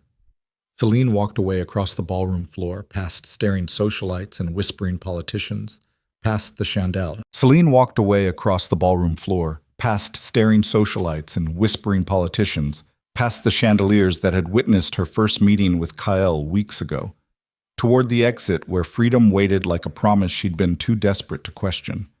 Her heels clicked against marble. Each step felt like breaking glass. Behind her, Kael called her name once. She didn't turn around. The ballroom doors opened ahead of her. Cool night air rushed in. She could see the street beyond, cars passing, normal people living normal lives that didn't involve contract marriages and assassination threats and men who weaponized trust. Then someone grabbed her arm. Not Kael, a man she didn't recognize. 30-ish, dark suit, cold eyes. "Mrs. Virelli," he said quietly. "Mr. DeLuca requests a word privately." Selene tried to pull away. "I'm leaving." "I don't think you are." His grip tightened. Another man appeared on her other side. Same dark suit, same dead expression. They flanked her smoothly, guiding her away from the main exit toward a side corridor. Fear spiked through her chest. "Let go of me." "Don't make a scene, Mrs. Virelli. We're just having a conversation." They pulled her into a private hallway lined with service doors. Empty, silent. The ballroom noise faded behind closed doors. Antonio De Luca waited at the end of the hallway, Vivienne beside him, both wearing expressions of calculated satisfaction. The men released Selene and stepped back, blocking the corridor exit. Trapped. Antonio smiled. "Thank you for joining us, Selene. I hope my associates weren't too forceful." "What do you want?" "Straight to business. I like that." Antonio clasped his hands behind his back. "I want to offer you an opportunity, a way out of the mess Kael has created." "I'm not interested." "You haven't heard the offer yet." "I don't need to." Selene's voice was steady despite the fear crawling up her spine. "Whatever you're selling, I'm not buying." Vivienne laughed. Sharp, cruel. "You're in no position to refuse, darling. Your marriage is falling apart publicly. Kael just admitted he's been using you. Everyone in that ballroom knows you're disposable. So we're offering you something better." Antonio stepped closer. "Leave him, tonight. Walk away from the Virelli estate and never look back. In exchange, my family will provide you with $500,000, a new identity, and safe passage to any city you choose." The offer hung in the air like poison. $500,000. Freedom, safety, everything she'd wanted when she accepted Kael's original contract. "Why would you do that?" Selene asked carefully. "Because watching Kael Virelli's wife abandon him publicly will destroy what's left of his credibility. His organization will fracture. His allies will question his judgment, and my family will step in to fill the power vacuum he creates." Antonio's smile widened. "You're the final nail in his coffin, Selene, and you don't even have to do anything except save yourself." Selene's mind raced. This was exactly what she'd been considering minutes ago. Walking away. Escaping. Starting over somewhere Kael's world couldn't reach her, but something stopped her. Maybe it was the way Antonio watched her with predatory patience. Maybe it was Vivian's smug certainty that Selene would break. Maybe it was the memory of Kael's face when he'd admitted the truth about the contract clause. Not triumphant, not cold, but something that looked almost like shame. Or maybe it was Thomas's warning from days ago. Control the narrative before someone else controls it for you. The DeLuca family thought they'd already won. They thought Selene was weak, breakable, predictable. Everyone always thought that about her, and she'd survived by letting them underestimate her. Selene met Antonio's gaze directly. No. The smile froze on his face. I'm sorry? I said no, I'm not leaving Kael. I'm not taking your money, and I'm not helping you destroy him. Silence fell across the corridor. Vivian stepped forward, anger cracking through her polished exterior. You stupid girl! Do you have any idea what you're refusing? What happens to people who reject my father's generosity? I can guess. Then you know you're signing your own death warrant. Maybe, Selene's voice was ice. But at least I'll die on my own terms, not as another tool in your family's power plays. Antonio's expression darkened. You're making a terrible mistake. Probably, but it's my mistake to make. She turned toward the corridor exit. The two men in dark suits moved to block her path. I don't think we're finished talking, Antonio said quietly. Yes, we are. Selene, his voice carried warning now. If you walk out of here and return to Kael, my family will consider you an active enemy. We will treat you accordingly. Good. Selene looked back at him. Because I'm done being passive. She walked directly toward the two guards. They didn't move. Selene stopped inches from them, pulse hammering, every survival instinct screaming at her to run. Instead, she raised her voice, loud, clear. Kael! The guards exchanged glances. Kael! Selene screamed it this time. Footsteps thundered from the ballroom. The corridor door burst open. Kael appeared first, security detail behind him, gun already drawn. His gray eyes swept the scene instantly. Selene trapped between guards, Antonio and Vivian at the end of the hallway, threat vectors everywhere. Let her go, Kael said flatly.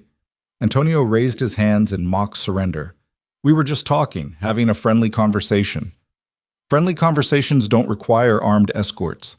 Kael's weapon didn't waver. Step away from her, now. The guards looked at Antonio. He nodded once. They stepped aside. Selene walked quickly toward Kael, legs shaking, trying not to show fear. Kael grabbed her arm the moment she got close enough and pulled her behind him, placing his body between her and the DeLuca family. You made a mistake tonight, Antonio, Kael said coldly. Threatening my wife, in my city, at my event. I made no threats, merely offered her an opportunity she wisely refused. Antonio's smile was venomous. Though I'm curious why she would refuse. After all, you just publicly humiliated her, admitted to using her. Surely she understands she means nothing to you. Kael's jaw tightened. She means more than you'll ever understand. Does she? Vivian's voice dripped poison. Or is that just another performance? Another lie to maintain appearances? The only liar here is you, Vivian. You and your father, who've spent months planning this attack, bribing my staff, leaking confidential information, trying to destroy my organization from the inside. Prove it, Antonio challenged. Gladly. Kael pulled out his phone and projected an image onto the corridor wall. Security camera footage showing Maria meeting with a DeLuca associate, accepting payment, exchanging documents. That's your man, Vincent Torres, paying my employee $30,000 to spy on me. Another image appeared. Financial records. Wire transfers, shell companies. That's your money, flowing through 6 different accounts to hide the source, all traceable back to DeLuca Holdings. More footage. Vivian herself meeting with rival family representatives, offering them pieces of Virelli territory if they helped destabilize Kael's organization. And that's your daughter, conspiring with the Moretti family, the Santoros, even the Bratva, promising them all a share of what she thought she'd take from me. Antonio's expression went absolutely cold. Where did you get this? I've had people inside your organization for 8 months, since the day you started planning this attack. Kael's smile was vicious. You thought you were playing me. You were wrong. He sent the files to every phone in the ballroom simultaneously. Politicians, business associates, rival family leaders, everyone who mattered, proof of the DeLuca family's conspiracy. Distributed publicly. Undeniable. Antonio stared at his phone as notifications exploded across it. You've destroyed us, he said quietly. No. You destroyed yourselves. I just documented it. Vivian's face twisted with rage. You arrogant bastard. You think this is over? You think exposing us changes anything? It changes everything. Kael's voice was absolute. By morning, every family in the region will know the DeLucas can't be trusted. Your alliances will collapse. Your business partners will withdraw. You'll spend years rebuilding credibility you just lost in 5 minutes. He turned to his security detail. Escort them out. If they resist, make it public. Armed guards surrounded Antonio and Vivian. Antonio looked at Kael with pure hatred. This isn't finished. Yes, it is. Kael's gray eyes were merciless. You wanted war. You lost. Accept it with whatever dignity you have left. They were escorted away. The corridor fell silent. Kael holstered his weapon and turned to Selene. Are you hurt? No. Did they threaten you? Yes, but I handled it. Something shifted in his expression. You called for me. I did. Why? You were leaving, walking away. You could have kept going. Selene met his gaze. Because despite everything you've done, despite the lies and the manipulation and the contract clause I didn't know about, I'm not going to let them use me to destroy you. Even though I hurt you. Yes. Why? Selene took a shaky breath. Because you were right earlier. About me being stronger than people think. About surviving by being underestimated. She paused. But you were wrong about one thing. What? You said you chose me because I couldn't hurt you. Because I had no power. Selene stepped closer. But I do have power, Kael. I have the power to choose, to stay or leave, to help you or destroy you. And tonight, when Antonio offered me everything I thought I wanted, I chose you anyway. Kael stared at her. That was stupid. Probably. You could have been free. I know. So why didn't you take it? Selene smiled. Sad, complicated, real.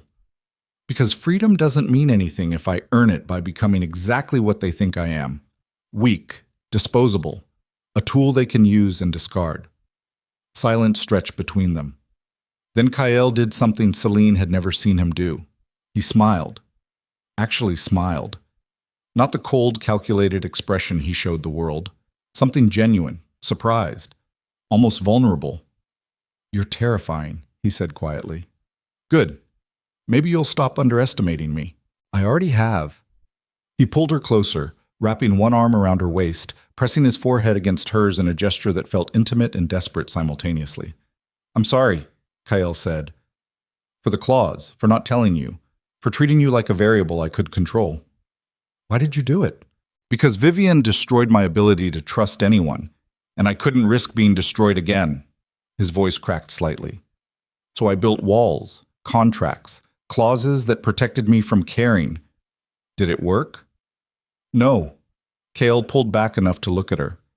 Because somewhere between the gala and tonight, between watching you survive my world and choosing to stay when you could have run, I started caring anyway. Selene's breath caught. Kael... Gunfire erupted from the ballroom. Screaming, chaos, the sound of glass shattering. Kael's security detail immediately surrounded them, weapons drawn. Carlo appeared from the ballroom, blood streaming from a cut on his forehead. Boss, we have a problem. The Moretti family just attacked. They're targeting anyone connected to the Virelli organization. How many shooters? At least 8, maybe more. They're trying to force their way to the main event hall. Why now? Because Antonio DeLuca told them you were vulnerable, that your marriage was collapsing, that tonight was the perfect time to strike. Carlo reloaded his weapon. They're trying to kill you while your credibility is weakest. Kael's expression went deadly calm. Get Selene out of here. Use the service exit. Take her back to the estate. No, Selene said. Both men looked at her. No, she repeated. I'm not running while you fight a battle I helped create. Selene, this isn't… Don't! She grabbed his arm. You said I'm stronger than people think. You said I survived your world. Then let me prove it. By getting yourself killed? By standing beside you when it matters. Her voice was absolute. I didn't stay just to hide when things get dangerous. I stayed to fight. Kael stared at her. Then he pulled a compact pistol from an ankle holster and handed it to her. Do you know how to use this? Point and shoot, right? More or less? He checked the safety. Stay behind me. Stay close. If I tell you to run, you run. Understand? Yes. Carlo shook his head. Boss, this is insane. So is everything else tonight. Kael pulled Selene close. Let's go. They moved through the corridors as a unit. Kael leading, Selene pressed against his back, security details surrounding them in formation. The sounds of gunfire intensified. They reached the ballroom entrance. Inside was chaos. Tables overturned for cover. Guests screaming, running for exits.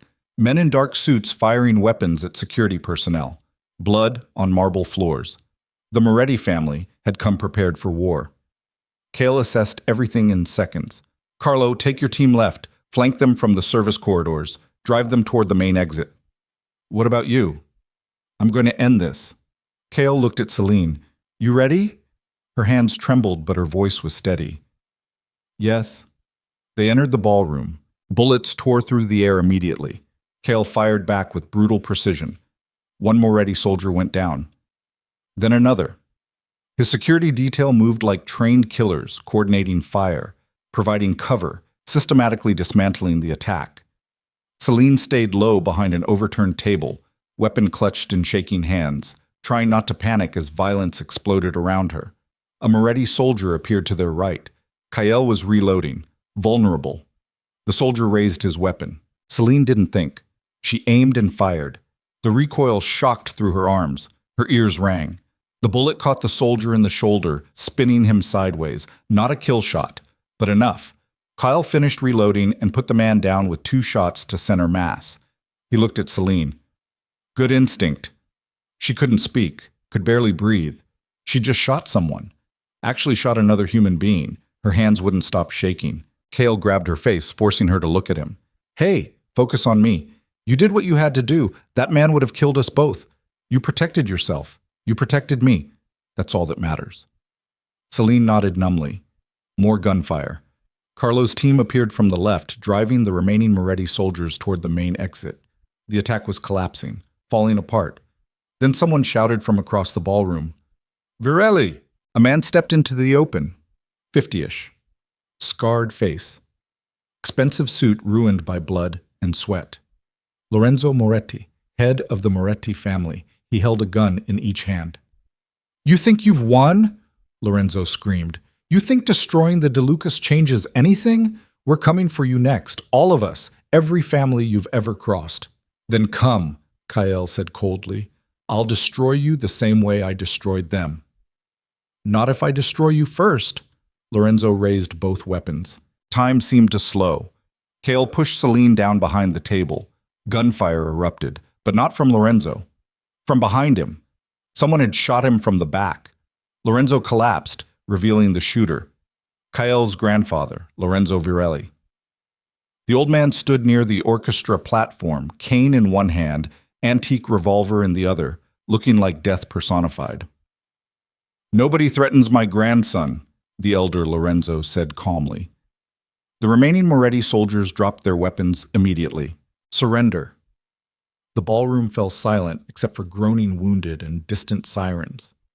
It was over. Kael stood slowly, pulling Selene up with him. She looked at the carnage around them. Bodies, blood, destruction. This was his world. This was what she'd chosen to stay for. Still want to be here? Kael asked quietly. Selene looked at him. This dangerous, damaged man who'd just fought a war in a ballroom because his enemies thought he was weak.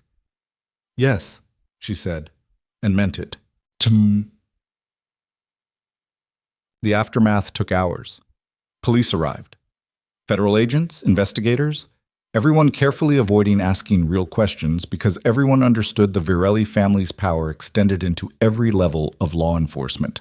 Kael handled it with cold efficiency, made statements, directed his lawyers, ensured every witness understood the official story. The Moretti family had attacked unprovoked. The Virelli organization had defended itself, and anyone suggesting otherwise would face consequences. By 3 in the morning, they were finally allowed to leave. The convoy drove through empty streets toward the estate. Selene sat pressed against Kael's side, exhausted, traumatized, unable to process everything that had happened. She'd shot someone, watched people die, survived a firefight in a ballroom, chosen to stay with a man who'd lied to her. Nothing made sense anymore. They arrived at the estate as dawn started breaking over distant buildings. Inside, the mansion felt different, colder, emptier. Mrs. Castellano waited in the foyer, face pale. "Mr. Virelli, Mrs. Virelli, are you all right?" "We're fine," Kael said. "Gather the staff, main sitting room, 15 minutes. She hurried away. Kael turned to Selene. "Go upstairs. Clean up. Rest." "What are you doing?" "Making sure everyone in this house understands what happened tonight, and what happens to anyone who thinks about betraying us again." He walked away. Selene went upstairs alone. In the master suite, she stripped off the emerald dress, now torn, blood-stained, ruined, showered until the water ran cold, trying to wash away the feeling of violence that clung to her skin. When she emerged, Kael was sitting on the edge of the bed, still wearing his blood-spattered suit, staring at nothing. "Is it done?" Selene asked. "Yes, the staff understands. Betray us, die. Simple." "That's a harsh way to run a household. It's the only way to survive in this world." He looked at her. "You should know that now. After tonight." Selene sat beside him. "The contract clause," she said quietly.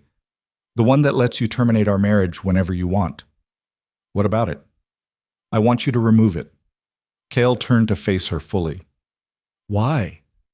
"Because if we're doing this, actually doing this, not just performing for appearances, then it needs to be equal. You can't hold all the power while I have none. And if I refuse, then I walk away. Tonight. And you can explain to everyone why your wife left after surviving a war beside you." Silence stretched between them. Then Kael pulled out his phone, opened a document, and deleted an entire section. "Done," he said. "The clause is gone. We're equal partners now, for the next year." "Just a year?" "That was the agreement." Selene met his gaze. "What if I want to renegotiate?" Something shifted in Kael's expression. Hope, maybe, or fear. "Renegotiate how?" "I don't know yet." She touched his hand carefully. "But after tonight, after everything, I think we should figure it out together." Kael stared at their joined hands. Then he did something Selene never expected. He pulled her against him and held her. Actually held her. Not strategically, not performatively. Just held her like she was something precious he'd almost lost. "I thought they were going to kill you," he said quietly. "When Antonio's men took you. When the shooting started. I thought I'd made another mistake trusting someone and it was going to cost you your life. But it didn't. Because you're stronger than I gave you credit for." He pulled back enough to look at her. "You saved my life tonight, when that soldier had me vulnerable. You didn't freeze. You acted. I didn't think about it. That's what makes it real." Kael's voice was rough. "Everything else in my life is calculated, planned, strategic. But you're the only thing I didn't plan for, the only person who makes me feel something other than emptiness." Selene's chest tightened. "Kael." He kissed her.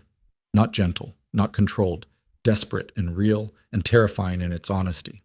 Selene kissed him back, tasting blood and gunpowder and something that felt dangerously close to hope. When they finally broke apart, both breathing hard, Kael rested his forehead against hers. "Stay," he said. "Not because of the contract, not because of money or protection or strategy. Stay because you want to." "For how long?" "As long as it takes to figure out what this is." Selene smiled despite everything.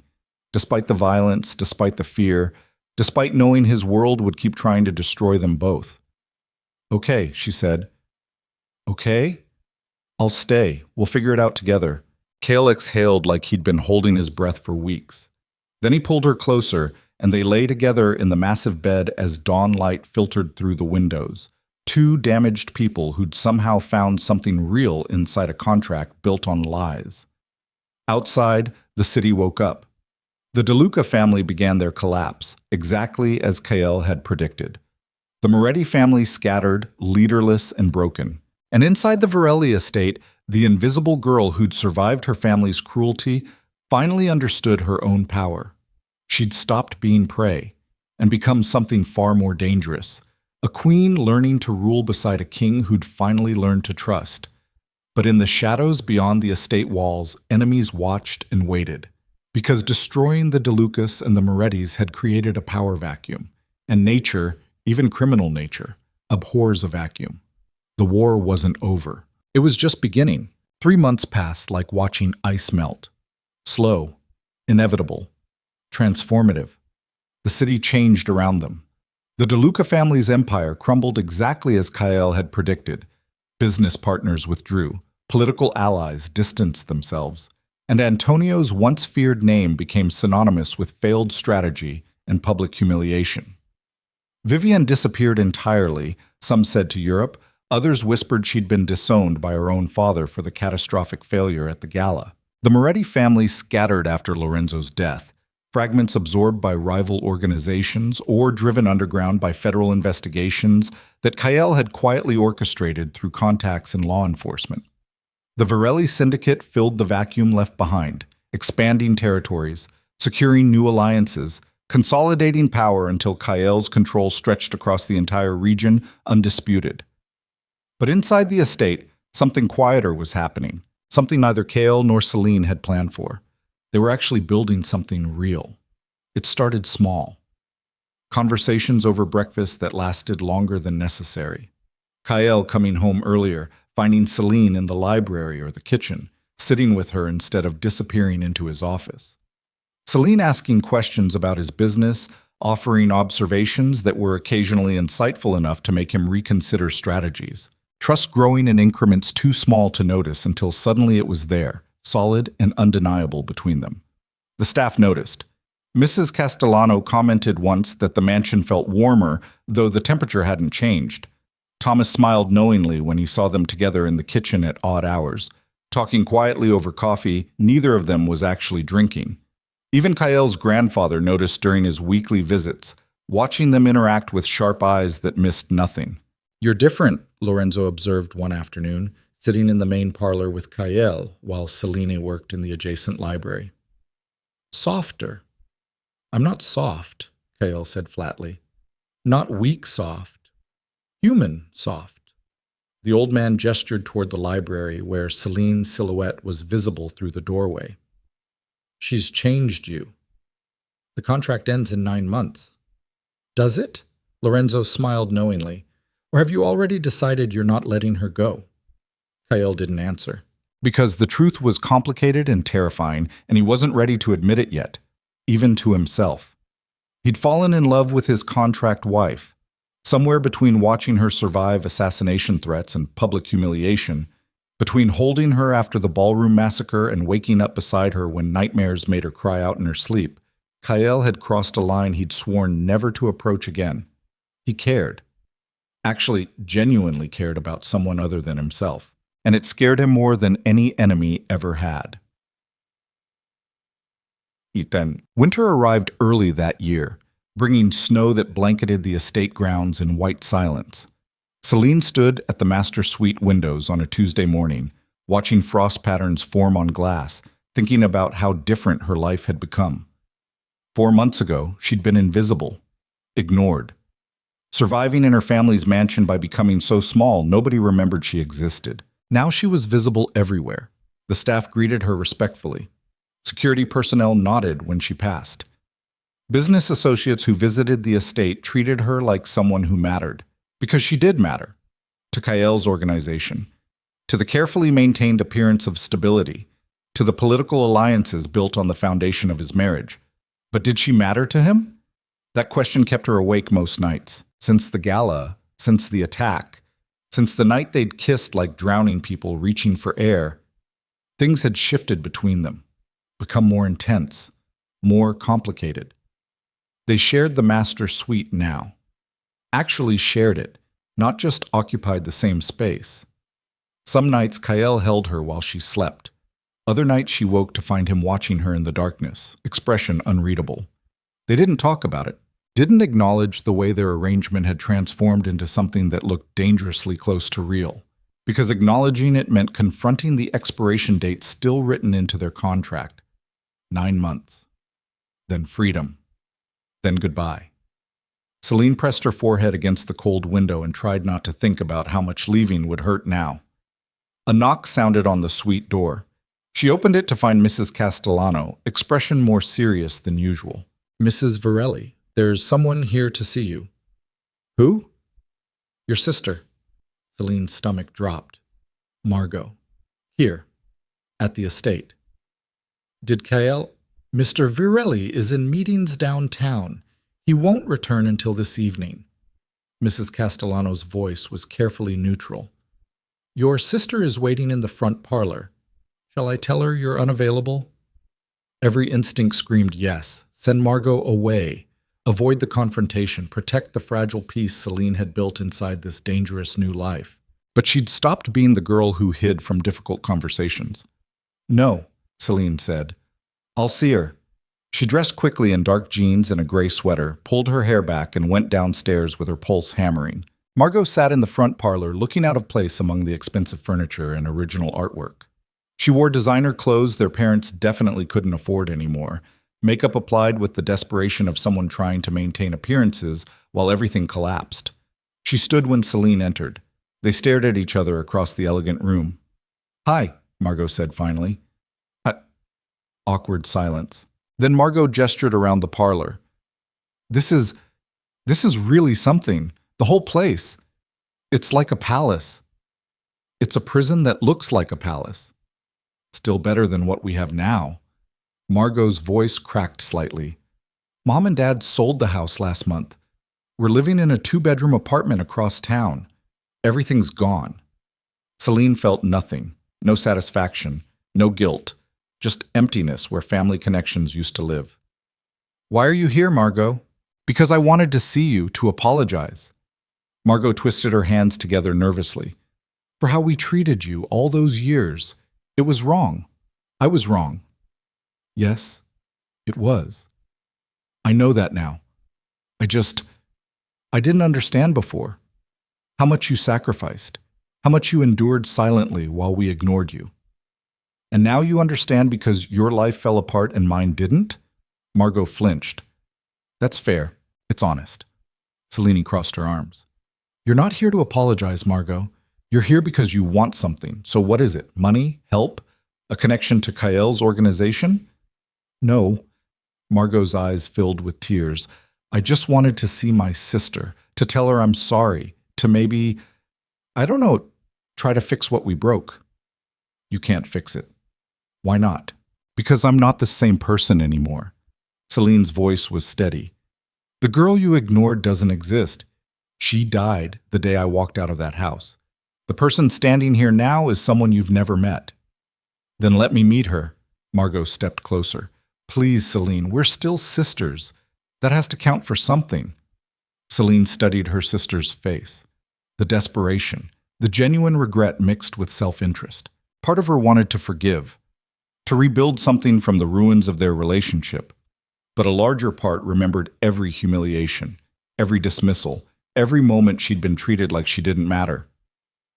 I don't hate you, Selene said quietly. But I don't trust you either. And I'm not ready to pretend we're family, just because your life got difficult. So that's it? You're just cutting us off completely. I'm protecting myself. Like I always had to. Selene walked to the parlor door. Tell Mom and Dad I hope they're doing well. Tell them the debt is paid and we're even.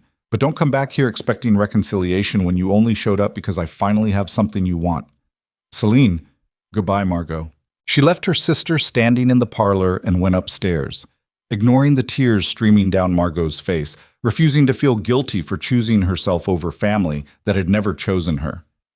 Mrs. Castellano appeared at the top of the stairs. "Shall I escort her out?" "Please." "And Mrs. Virelli?" Mrs. Castellano's expression softened fractionally. "You did the right thing."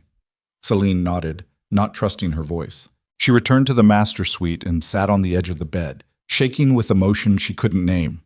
Grief for the family she'd never really had. Relief that she'd finally closed that door permanently. And something else. Pride, maybe.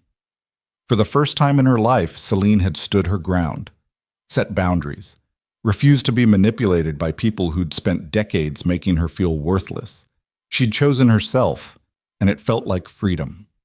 Kael returned home at 7 that evening, looking exhausted. He found Selene in the library, curled in a leather chair reading something she wasn't actually absorbing. "Hey," he said quietly. "Hey." He sat in the chair across from her. "Mrs. Castellano told me your sister visited." "Word travels fast." "In this house?" "Always." Kael studied her face. "Are you okay?" "I don't know yet." "Want to talk about it?" Selene closed the book and met his gaze. She wanted to apologize, to reconnect, to pretend we could fix years of cruelty with one conversation. "What did you say?" "I said no." Kael nodded slowly. "Good. Is it, or am I just being vindictive?" "You're protecting yourself. There's a difference." He leaned forward, elbows on his knees. "Your family spent your entire life teaching you that you didn't matter. You don't owe them forgiveness just because they finally realized they were wrong." Part of me wanted to forgive her. "Why?"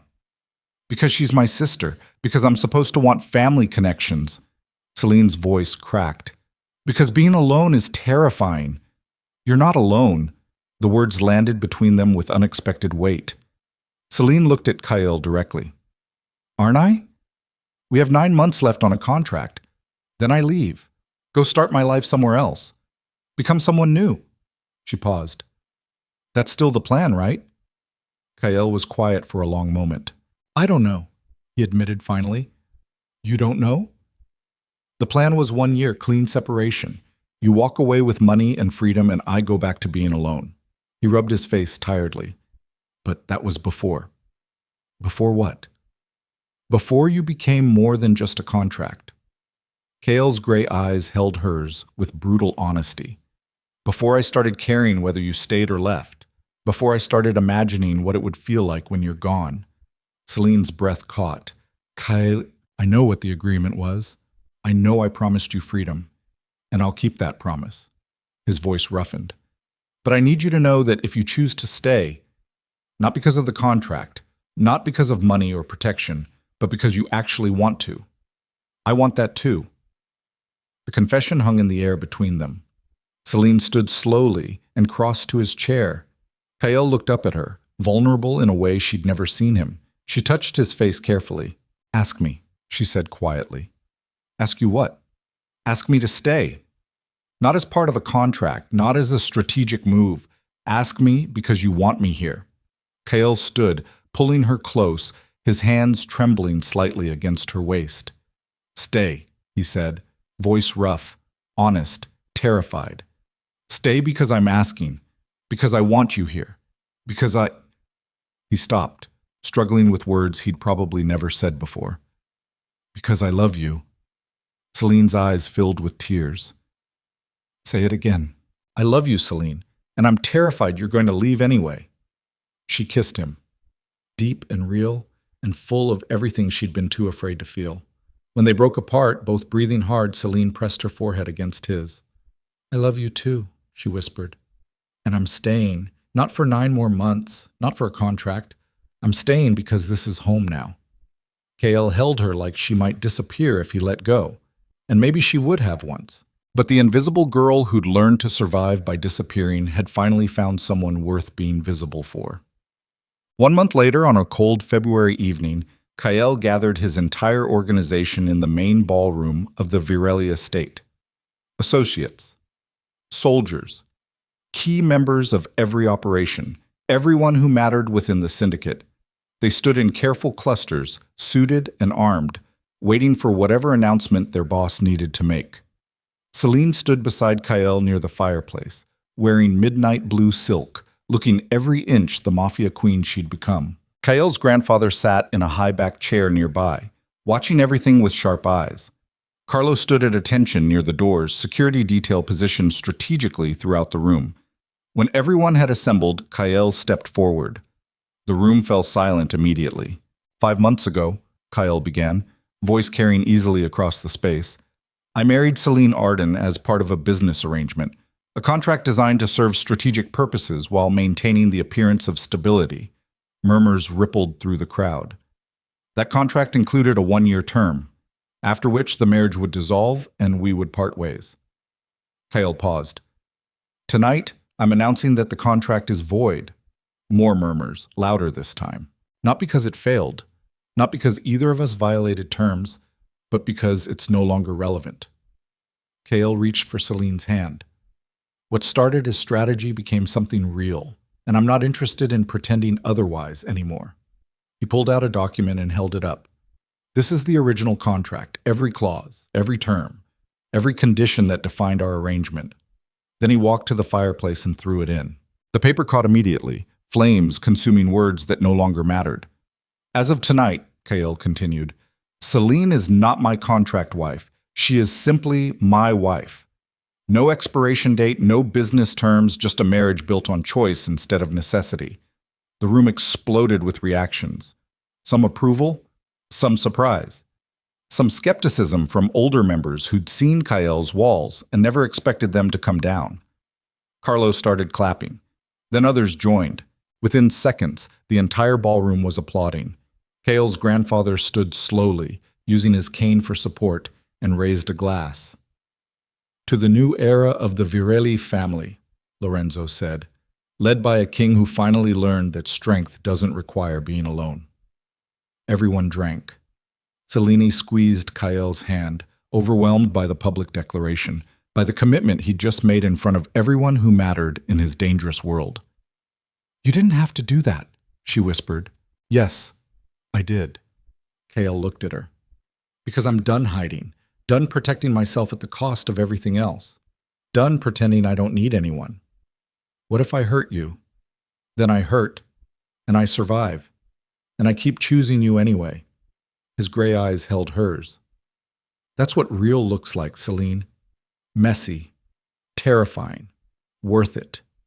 She kissed him in front of everyone, and the applause started again, louder this time. Genuine celebration mixing with relief that their feared leader had finally found something worth fighting for, beyond power and territory. Spring arrived slowly, melting snow into rivers that flowed through the estate grounds. Selene stood in what had once been an unused sitting room on the mansion's 3rd floor, now transformed into something entirely different. An office. Her office. With Mrs. Castellano's help, she'd spent months reorganizing the household staff structure, identifying inefficiencies, protecting overworked employees, creating systems that treated people like humans instead of tools.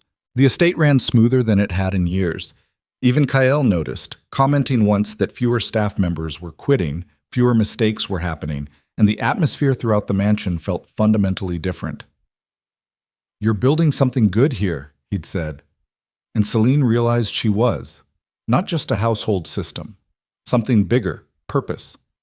For the first time in her life, she wasn't just surviving, she was contributing, creating, mattering. A knock sounded on the office door. Thomas entered carrying a folder. Mrs. Virelli, the quarterly staff evaluations you requested. Thank you, Thomas. Selene took the folder. And please call me Selene when we're alone. The formality is exhausting. Thomas smiled. Old habits, but I'll try. He started to leave, then stopped. Can I say something? Of course. When you first arrived, I didn't think you'd last a month. This world eats soft people alive, and you seemed... He searched for the right word. Fragile. I probably was. But you weren't soft. You were strategic, and there's a difference. Thomas's expression was genuine. You've changed this house, Selene. Made it feel like a home instead of a battlefield. That's rare in places like this. I just treated people like they mattered. Exactly. That's revolutionary. He nodded respectfully and left. Selene sat alone in her office, surrounded by staff schedules and household budgets and evidence of the small empire she'd built inside Kael's larger one. The invisible girl had become visible, and discovered she preferred it. That evening, Selene found Kael in his office reviewing contracts. She sat in the chair across from his desk and waited for him to finish. When he finally looked up, she pulled out a document and slid it across the polished wood. "What's this?" Kael asked. "A proposal." He opened it, scanning contents quickly, eyebrows rising. "You want to start a foundation?" "Yes. Using part of the Virelli family's profits to fund programs for vulnerable populations. Women escaping abusive families, kids aging out of foster care, people who need help but have nowhere to turn." Kael studied the document carefully. "This is comprehensive, detailed, well-researched. I've been working on it for weeks." "Why?" Selene met his gaze. "Because I know what it feels like to be invisible, to need help and have nowhere to turn. To survive alone because nobody sees you." She paused. "I can't save everyone, but I can save some people. Give them chances I never had until you offered me one." Kael was quiet for a long moment. Then he pulled out a pen and signed the proposal. "Done. Set it up however you want. Use whatever resources you need." He looked at her seriously. "You're going to change lives, Selene. We're going to change lives. This is a Virelli family initiative. Your name carries weight. Use it for something good." Something shifted in Kael's expression. Pride, maybe. Or love.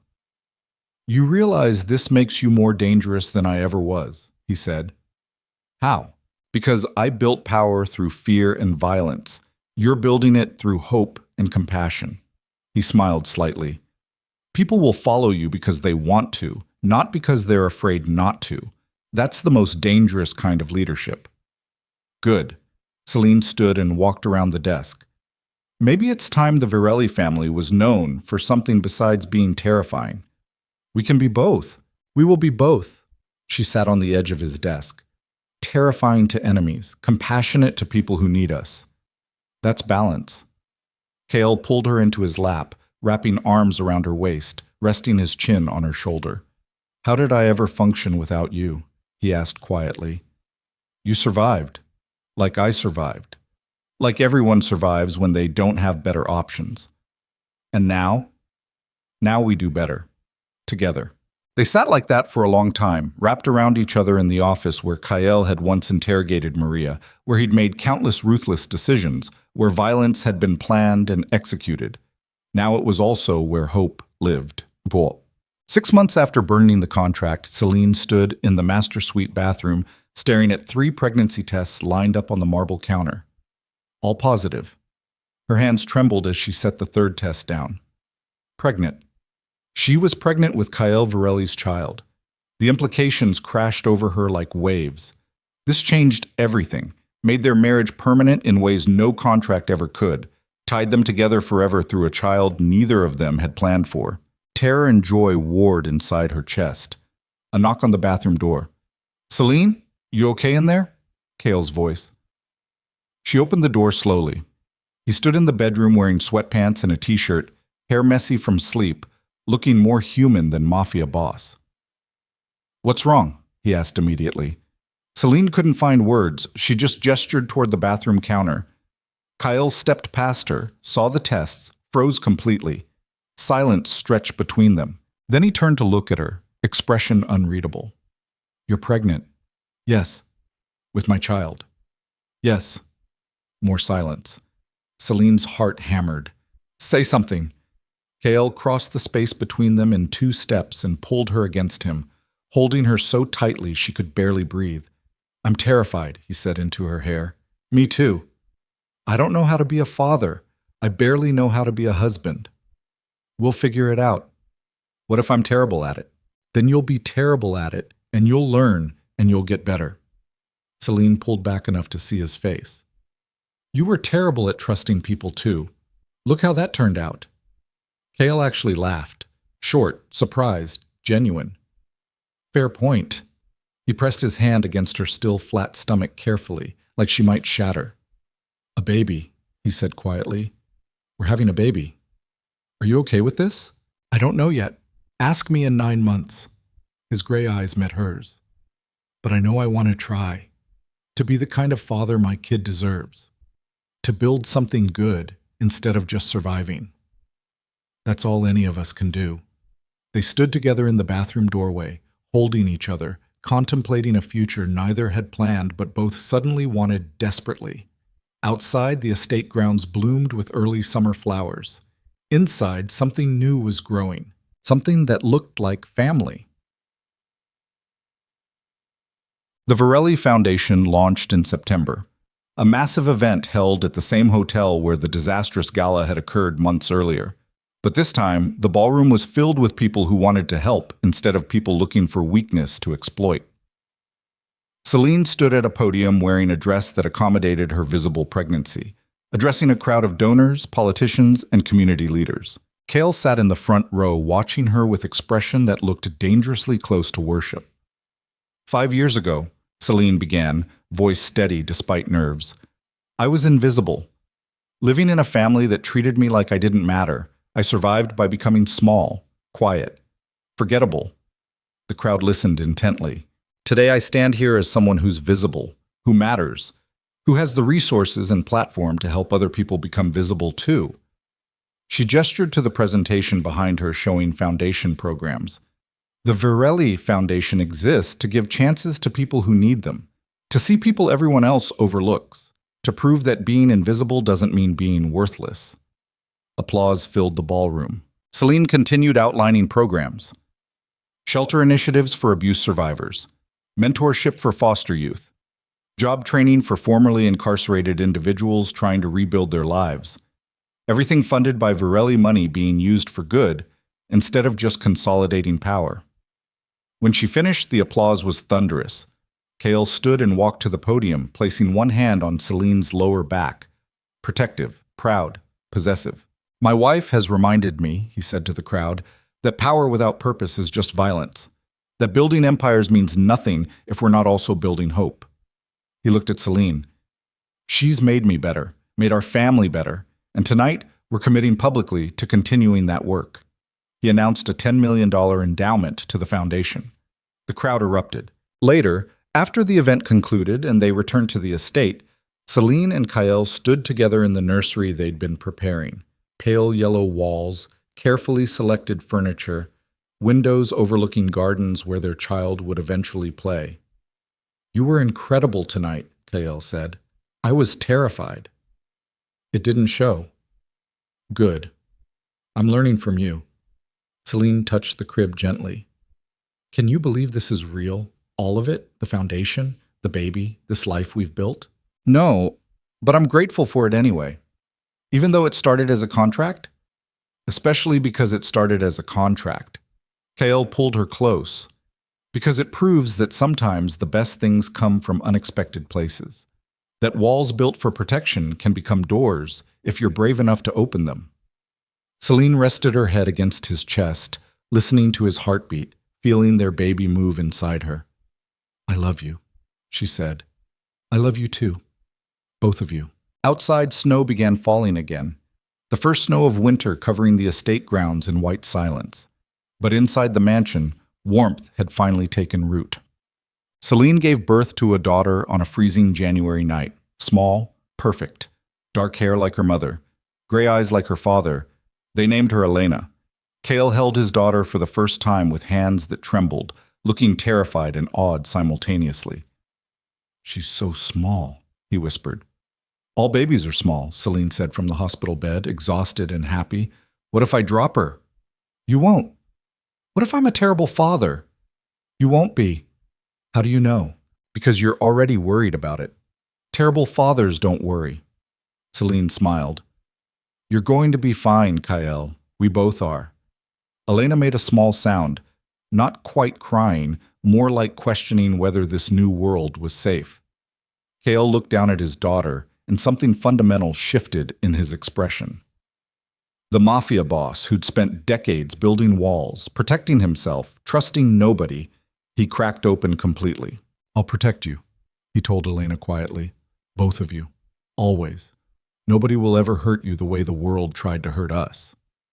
I know, Selene said, and she did know, because the man who'd offered her a contract marriage to solve a strategic problem had become someone who would burn the world down to keep his family safe. 5 years later, Selene stood in the estate gardens watching Elena play among flower beds, while winter sunlight painted everything gold. The little girl was fearless, curious, smart enough to be dangerous, and kind enough to be loved. She ran through gardens that had once felt cold and empty, filling them with laughter. Kael appeared beside Selene, sliding an arm around her waist. She's going to rule the world someday, he observed. Probably, we should warn people, or let it be a surprise. They watched their daughter discover a butterfly, shrieking with delight when it landed on her hand. Do you ever regret it? Selene asked quietly. The contract, how we started, the lies and manipulation. Kael was quiet for a moment. No, he said finally, because it brought me here. To you, to her, to something worth protecting beyond just myself. That's a diplomatic answer. It's an honest answer. He turned to face her. I regret hurting you. I regret the claws I kept hidden. I regret waiting so long to admit I'd fallen in love with you. But I don't regret the contract itself. It was the bridge we needed to cross. Selene kissed him gently. Good answer. Elena ran toward them, butterfly cupped carefully in her small hands. Mommy, Daddy, look! They looked, and in that moment, standing in gardens that no longer felt cold, watching their daughter radiate joy, holding each other like anchors against whatever storms might come, Selene realized something profound. She'd spent 23 years being invisible, surviving in shadows, believing she didn't matter. And then a dangerous man had offered her a contract that changed everything, not because the contract itself was special, but because it gave her permission to finally be seen, to stop hiding, to discover that the invisible girl had always been strong. She'd just never had a reason to prove it. Now she had reasons everywhere. A husband who'd learned to love, a daughter who'd never know what it felt like to be ignored, a foundation helping people who needed someone to see them. A life built from ruins and contracts and choices made in desperate moments. Elena released the butterfly carefully.